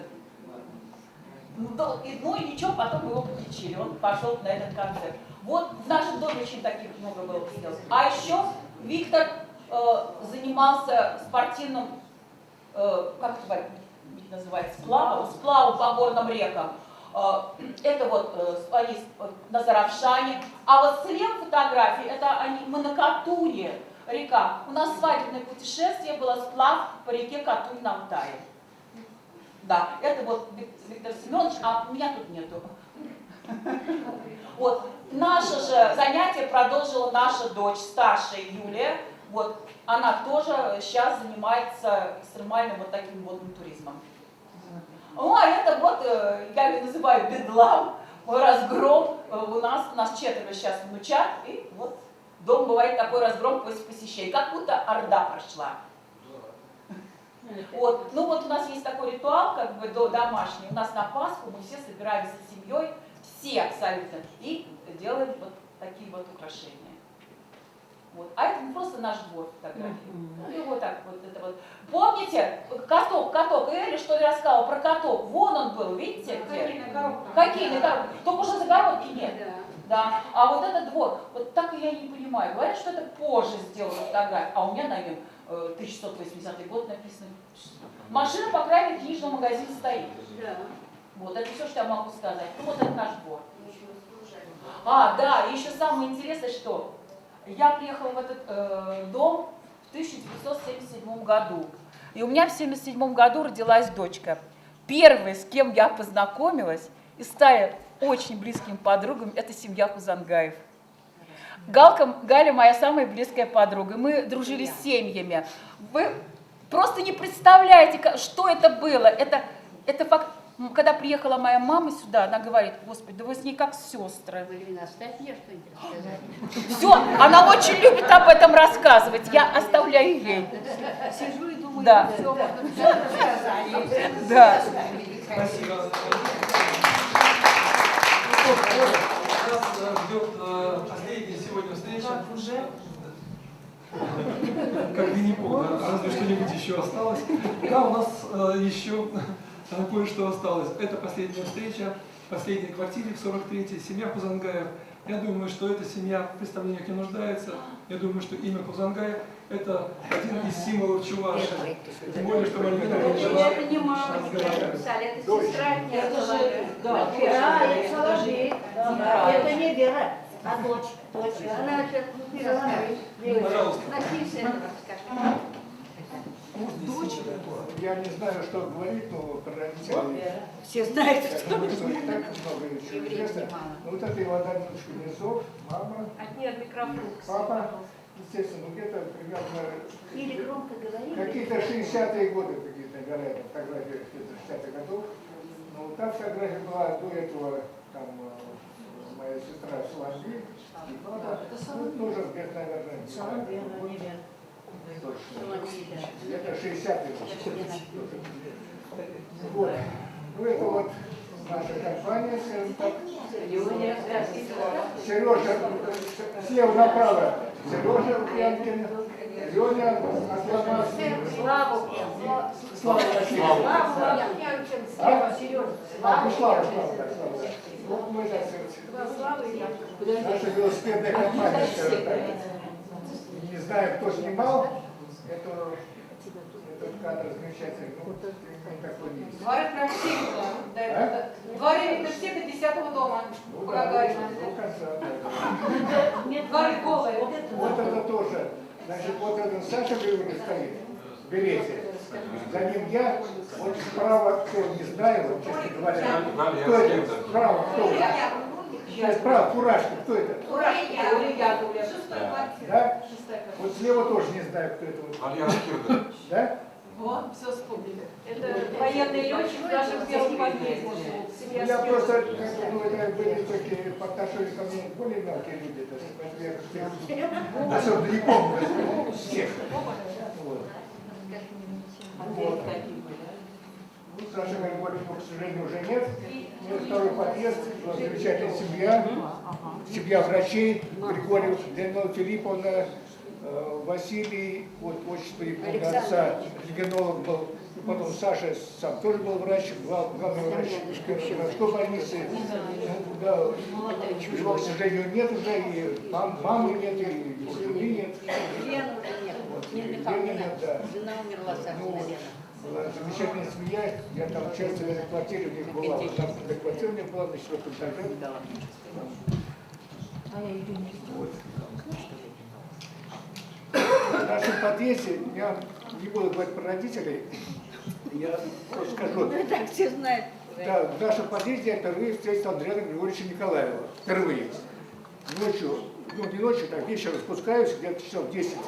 У нас там хоккей должен был быть во дворе. Вот спускаюсь, там заходят два человека, если один сначала впереди, другой сзади, между ними, значит, Андрей Григорьевич. Там, значит, меня останавливают, я там на первом этаже, хочу выйти, постойте как-то. Значит, это его охрана, значит, ну, Андрей Григорьевич, он вежливо со мной поздоровался, хотя он меня не знал, но я тоже поздоровался, я его как бы визуально узнал. Он пришел, ну, навестить свою там Сестру. Сестру. И племянника. Да. Ну и племянники, да, пришел навестить. Так поздоровались, медведи тоже поздоровались, охранники его. Ну, значит, я тихонько вышел во двор. Вот впервые так с ним увидел его так, ну, визуально. Потом наша бабушка, ну, моя бабушка Николай по матери, она очень любила это, там, ходить во двор, там, ну, Анна Алексеевна, Сиянина, значит, сядут там на лавочке, там. Иди вот так встань сзади, не слышу. Вот здесь. Да, вот с мамой Андрея Григорьевича, с Анной Алексеевной любили там, ну, по чувашке, там, значит, сядут там, всякие там новости, там, то, все, любили обсуждать. А квартиру просто, так сказать, чувашке, ну, это бабушка так говорила, ну, космонавты там, типа космонавтом. Да, так они называли эту квартиру, значит, как бы, ну, были очень хорошие, вот и ну и с Анжелой потом мы общались, конечно, и с Андреем там общались. В Москве. Она заболела. Ну, Анжела, она сейчас, нет, она в Москве, что ли? Да, сейчас в Москве. Дети поехали. Поехали дети в Москву. Сыновья поехали, у него дети в Москве все. Дети трое, все. Все ребята. Да, вот такие, да. Я думаю, что все-таки... Хоккейную команду съел, как ему байки травил всякие. Ну, какие байки-то? А вы рассказываете, обманул маленький. Я не обманывал. Я не обманывал, я им рассказывал. Тогда не было как бы вот этих всяких вестернов не было, был единственный вестерн «Великолепный семерка», который вышел, по-моему, на советский экран. Единственный. Я придумал сам их вестерны эти. Ну, один видел, остальные... Ну, там поиграем, там, ну, в хоккей, там, в футбол, потом мы сядем около батареи, значит, я им начинаю там это, что-то такое там, это, ну, сочинять, сказать, там. Вот. Что, нормально они уже? Нормально. Были хорошие сюжеты, я, правда, их не помню сейчас. Это было давно. Сразу добавлю, он сам, это я эту историю заставила от Саши Григорьева. Он мне один раз рассказывал и говорит: ой, мы так Отнера любили. Я так удивилась, говорю, а за что? Он, ну, за многое, там, в хоккей в это играли. Да я так. А самое, говорит, главное, зимой, говорит, бегаем, прям до соплей там, потом в теплый подъезд зайдем у батарейки, и он нам рассказывает, говорит, фильмы всякие, вестерны. А я так удивилась, знаешь, что в то время же не было. Домой пришла Отнеру, говорю, Отнер, какие вестерны? Ты что, где ты их мог видеть, откуда ты знал? Компьютеров не было, по телевизорам эти фильмы не показывали ведь, да? А он так засмеялся, говорит, ну я один-то видел, а остальное там, особенно там же конец важен, финал, да? Он придумал по-разному героев, то один умер, то другой. Чем и занимается почти до сих пор, пишет.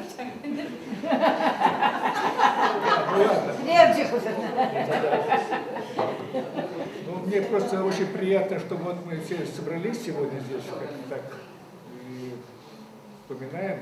Я думаю, это было очень хорошее время, несмотря ни на что.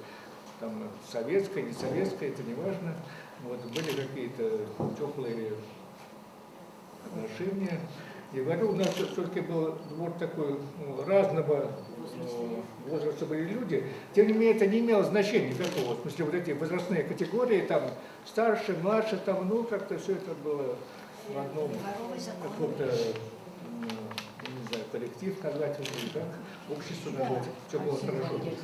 Вот сыновья Яковлевы там, и Валерий Николаевич тоже выходил, тоже играл с нами в хоккей, там, ну, его сыновья, и вот Вадик и он сам тоже, и отец тоже выходил, хотя он вроде постарше нас был, конечно, да, но перед сном, так сказать, все нормально, там гоняли хоккей, там, на дворе, ну, да, вот, все это было хорошо. Вот, и поэтому, ну, самые такие теплые, вот это тепло дома, так сказать, оно, я думаю, что в нас есть. Наши дети, тем более, многие, они уже родились тоже в этом же доме, и они, я думаю, что что-то там помнят и хранят в себе это тепло. И, наверное, уже и там есть у людей внуки, там есть, которые тоже, вероятно, там же родились, чтобы им это чувство передалось, чтобы у них сохранилось, чтобы это Для нас вы видите, дружил со всеми детьми разного возраста. Он для всех друг, чуть ли не номер один. И до сих пор он остается им замечательный друг. Вот. Но когда он приехал, поступил в Восточный институт, да, Ленинградского университета, на факультет восточных языков, приехал, я никогда не забуду. Он стоял на своем балконе на 4-м этаже, а мы внизу там вертелись. И, раскрыв рты, слушали, как он читал стихи на арабском языке. Ну, может, ты сам и не помнишь, но это где-то было типа после 2-го ли курса. Ну, этим он меня поразил на всю жизнь. Просто вы знаете, ну что такое арабский, где арабский, где мы вообще. И тут Атнер великолепно так вот он размахивает руками, декламирует, ну прямо артист. На 4-м этаже, и мы вот так вот сверху, снизу вверх смотрели, внимали, как вот что-то понимали, но главное, да. И вот еще, извините, все-таки 2 слова, она сторожил. Она жила с первого дня, с нашей семье, благодаря ей, потому что она родила девочку хорошую, мамина сестра, мою вторую сестру. Мы переехали с 38-й квартиры, расширились в 8-ю квартиру, и до сих пор там пребываем. Ну, хотя она, конечно, уже в другой квартире живет. Тамара Ивановна, Таля. Всех помню, я имею в виду всех этих мальчиков во дворе. Никогда не забуду. Вот Саня, вот Саша, вот Вова, Крысин Вова, Атнер, Яковлеву двое, эти Наташа с Мариной. Ну, в общем, во двор, если выхожу, я знала, кто у них родители, где работают. Дети ходят в музыкальную школу, в нашу школу, ну, имеется в виду нашу, я говорю, 10-ю школу. В общем, все такие дети хорошенькие были, Сережа, вот про Сашу Григорьева не сказали, который был врачом, первый городской кожмеддиспансер работал, потому что я сама проработала 45 лет в республиканской больнице в лаборатории, врачом-лаборантом. Атнер сказал сейчас про Сашу. Ну, наверное, сказал, но я просто уж говорю. Так что вот, что хочу сказать, Лилиана Филипповна у Саши мама, так ведь? Да.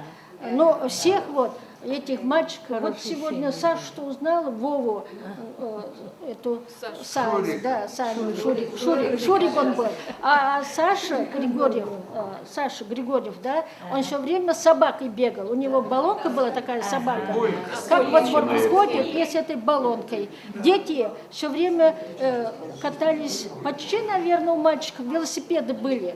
На велосипеде катались. Потом, значит, выхожу я, потому что у меня дочь уже в 64 году родилась, я выхожу во двор, и сидит, например, бабуля этой Атнера, Вера Кузьминична, мама Анна Егоровна, сидит, даже помню, до сих пор она перед глазами на скамейке сидит. Здрасте. Ну, по-чувашски, конечно, мы с ней, и однажды она меня завела домой завела и говорит, я ведь Ромео и Джульетта, говорит, читаю. Бабуля говорит, я говорю, да, а я, говорю, 4 класса кончила в свое время, ну, имеется в виду, в те времена, бригадиром работал, то и все. И вот сидит и говорит, ну, в следующий раз на скамейке сидим, она говорит, вот, знаете, сегодня вот приехал Хузангай. Она никогда не говорила, Петр Петрович, Хузангай приехал, вот, его вещи на балконе висят. Сам, как приедет, Вера Кузьминична на гастролях, сам стирает и вешает. А балконы тогда они не застекленные были. Потом, значит, это была у Тани бабушка выходила. Потом жили там Скворцовы на 1-м этаже. Вот тоже папу, я не помню, как его, этого Скворцова в университете, в гуманитарном институте сын работал. Их отец с мамой жили на 1-м этаже, с Таней рядом. Вот она бывало выходит, сидим, эти Макеевы. В общем, весь дом я знала, до сих пор они у меня, с кем тогда я общалась, да, до сих пор перед глазами. Ну, сегодня вот сижу, смотрю, думаю, кто. Этих, конечно, я знаю. Так вот, еще подойти и посмотреть. Извините, спасибо всем за то, что все пришли, рассказали, очень мне понравилось. Я, ну, всегда задаю вопрос, да, а как тебя-то сюда занесло? Ну, почитай, как тебя, может, своими словами. Ты скажи, ну, ты тогда как дальше приехал? А я потом скажи, ну, вообще, да, Сначала Нина Михайловна мне предлагает. Ну, Галя, так принято. Гажит Ма. Как бы, вообще, конечно. Я даже вообще по паспорту, я даже не Хузангай, это я специально сделала. Оставила свою фамилию, меня зовут Гажидма Домбаевна Цыбенова. Кто не знает, я родом из Бурятии. Вот попала, ну, почти как ты в качестве жены приехала. В конце 76-го года, вот 8 декабря, будет 40 лет, как я в Чебоксарах. Да. Вот. Ну, просто несколько слов. Это интересно, наверное, насчет вот этой фамилии Хузангай. Мы с ним познакомились в Москве в аспирантуре. И меня там, как дочку бухгалтера, мама у меня была, почему-то назначили ответственную за стипендию, выдавать стипендию аспирантам. Там важно, в один день сижу. И вот уже один раз так список смотрю, всем выдала, все. Один остался, фамилия Хузангай. И я так думаю, ну бухгалтерия, что ли, неграмотная. Бедного китайца все соединили. Я же думала, что он Хузангай, поскольку сама нет. Ну и сижу. И потом нет. И вдруг стук-стук, сижу, думаю, ну один прям вот сидит. Или он не знает, думаю, ладно, пойду. Стук-стук в дверь, я так, да, так раздраженно немножко, ну знаю кто. И заходит такой кудрявый, красивый мальчик тоненький. Вроде не китаец, и у меня прямо вот холод такой, да, ну одна стипендия осталась, я знаю, что китаец должен получить. Ну, явно заходит не китаец, правда? И я так думаю, ну кому-то, что я две потеряла, так ему дрожащим, ну держу, я говорю, вы по какому делу? How can I help you? Я вообще подумала, что по-английски говорит. А он мне говорит, да, так переминается. Ну, кто от Нера знает, понимает, да. Такой ассистент говорит, мне бы стипендию. Ну, все, поплохело, говорю, да. А фамилия, он говорит, Хузангай. Ну, так. Ну, вот так вот мы познакомились, потом уже, да, пошло дальше. Да, потом узнала, что чуваш, ну, когда познакомились, стали дружить. Правда, это не тогда было, через некоторое совершенно время, ну, неважно.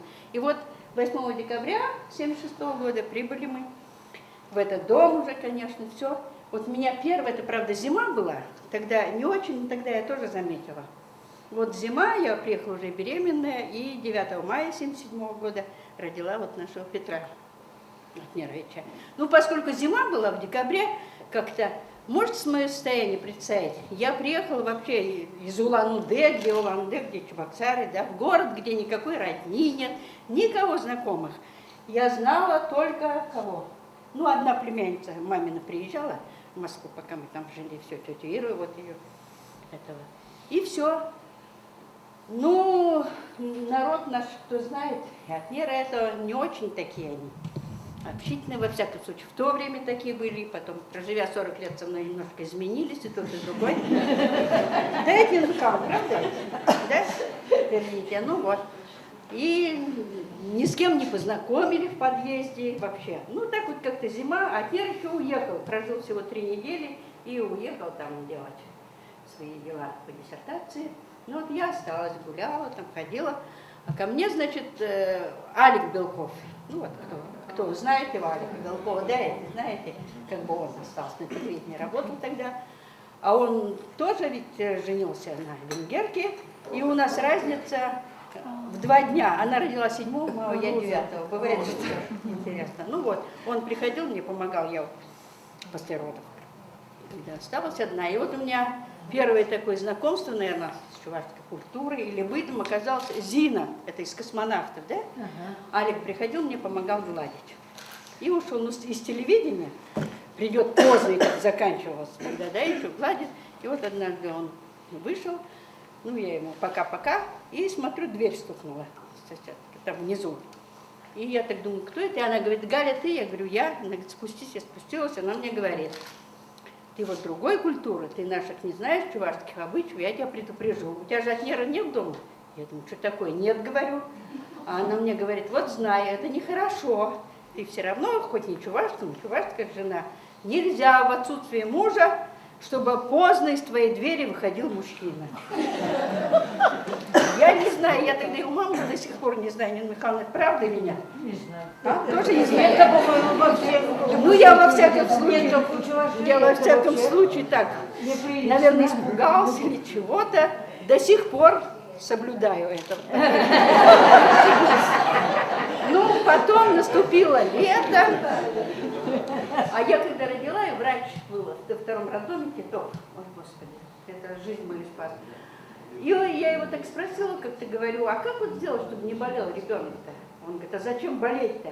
А у меня, ну, у всех подруг, кто раньше меня родил, все время звонишь, там один болеет, другой, то соплет, еще что-то. Я так вот этого боялась. Он говорит, сейчас лето, гуляй.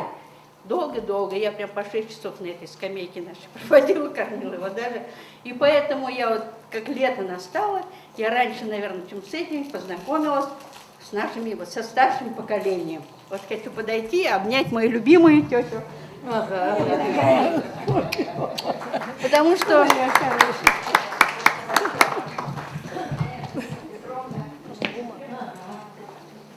Мы с ней была. Я очень рада. Пришли, мама тоже должна была, ну там какое-то дело появилось, ее забрали, я тоже хотела прийти. Ну вот, познакомилась со всеми очень быстро, с подъездом. Это вообще, Васильев, это вот дверь, мы тоже жили, рядом жили у нас. Марина, как это? Кульковые. Кульковые, да. На парикмахерскую Зина, да, тоже с ними.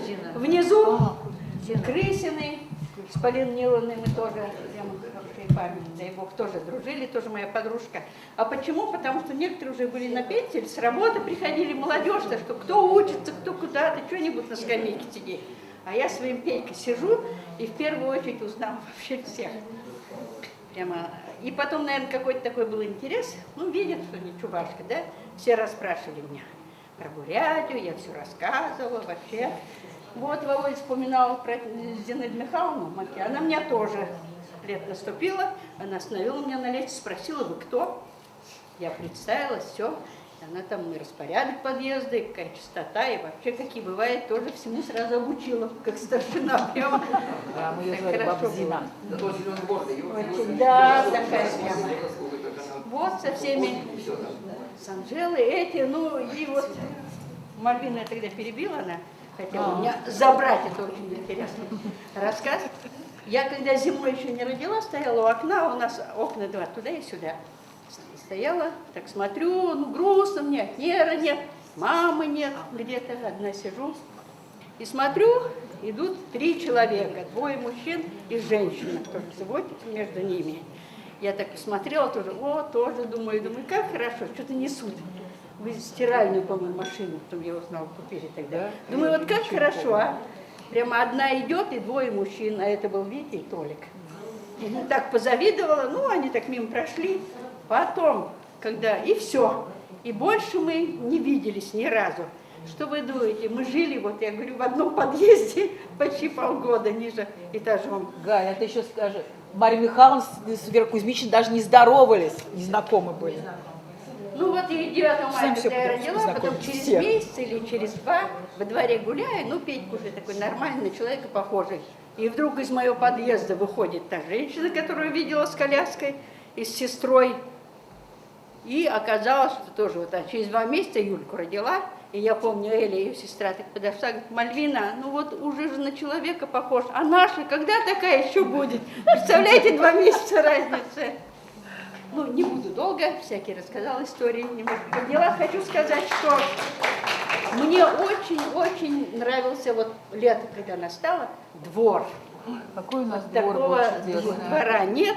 Я сама, потому что выросла тоже в доме, где был двор, еще больше. Я знаю, что это такое.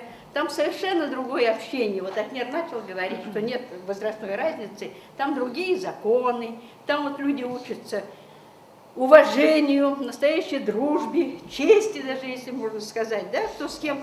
Там же нет никаких званий, ничего, там даже нет кто у кого какие родители. Там совсем все по-другому, по-настоящему.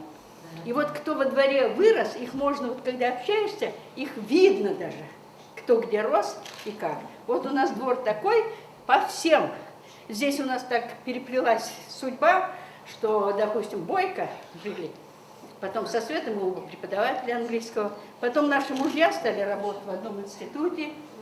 Как-то вот так вот интересно все друзья. Ну, про Тюгунов это вообще, действительно, кто не знал, Виктор Семенович, это, конечно, наша скорая компьютерная помощь вообще всю жизнь. А Мальвина в те времена такие, это она все шила, вообще одно время мы даже хотели, чтобы она стала сапожником, потому что ничего же не было. И еще интересно, я вот подойду к Юрию Климовичу. Я знала. Ага, заочно, да? Видимся, можно сказать, первый раз. И здесь судьба так распорядилась. Наши сыновья учились в одной школе, в старших классах. Они сейчас лучшие друзья. Они сейчас вообще общаются. А мы как знаем. Вот как интересно бывает, для чего нужны такие вечера. Так что вот это тепло, действительно, мы потом переехали, ну, кто-то знает, наверное, после какого случая, да? Просто многие знают. Так что пережили там и до сих пор и радости, и горе, всегда вместе, правда? Да. Я очень помню, когда у нас это случилось, как мне подъезд помогал, что говорить. Так что вот это тепло, оно идет вот именно с детства, я вот начала как есть, потом дальше, если жизнь сложится. Так что действительно, и я очень надеюсь, мне хочется, библиотекаря нет, Володя потом лучше скажет.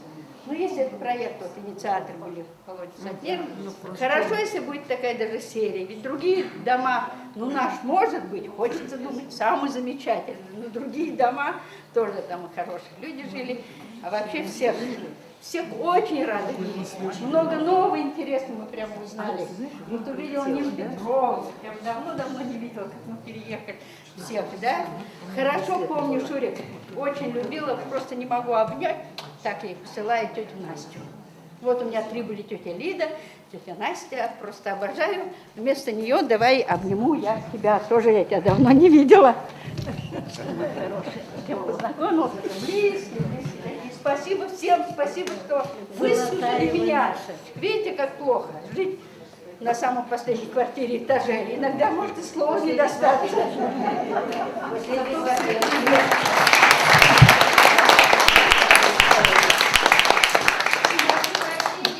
Я прям сижу и чувствую своим долгом еще упомянуть еще одну семью. Они жили в нашем подъезде на 1-м этаже. Мы в 32-й, они в 34-й квартире. Напротив нас, в 3-комнатной квартире. Это была семья летчика Юдина Игоря Александровича. Это замечательный был летчик. Я помню, с его младшей дочерью Наташей, она моя ровесница, мы сидели, рассматривали его альбом с его летными заслугами, его поздравления. В общем, очень заслуженный был человек. Потом они уехали, там разные люди еще жили. Но вот просто самые первые жильцы были. Это летчик Игорь Александрович. Спасибо. Ну, я думаю, что, конечно, мы всех не смогли назвать, не смогли всех рассказать. Но я думаю, что хотя бы даже то, что сегодня мы услышали и поделились, да, вот тем теплом, которое нас согревает, теплом из детства. Я думаю, что на этом проект не остановится. Я думаю, что все-таки будет какое-то продолжение. Ну а теперь разрешите спросить вас, дорогие гости, вам хозяева не надоели? К сожалению, наступило время нашего прощания. Никуда не денешься. Конечно, я понимаю, что не хочется расставаться не так часто. Последние лет 50 мы встречались вместе вот таким образом. Ну, хотелось бы мне все-таки закончить как-то это по-особенному.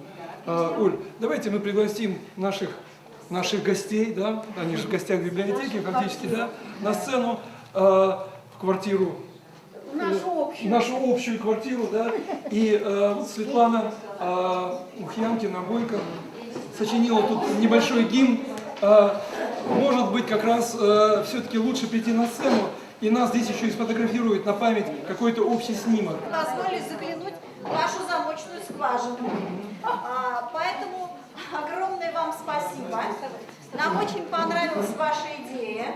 И я очень надеюсь, знаете, да, почему мы здесь? Потому что мы тоже с проспекта Ленина. Вот я думаю, наш 14-й дом раз, 14-й дом у нас еще. Тут есть ваши перебежчики. Да, Я думаю, мы возьмем эстафету, но я как педагог, я считаю, что наша с вами задача не только самим покутарить, а сделать так, чтобы дружили наши дети, наши внуки. Я вот очень благодарна Светочке, что пришли ее Олег и, господи, Соня, да. Я думаю, что все остальные покажут новые фильмы.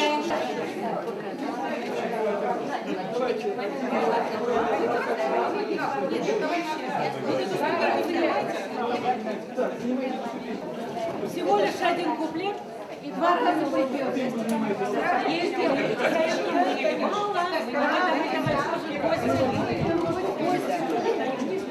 Хорошо, я вот... Ну ладно, все. Начали. Кому дать? Кому дать? Слова.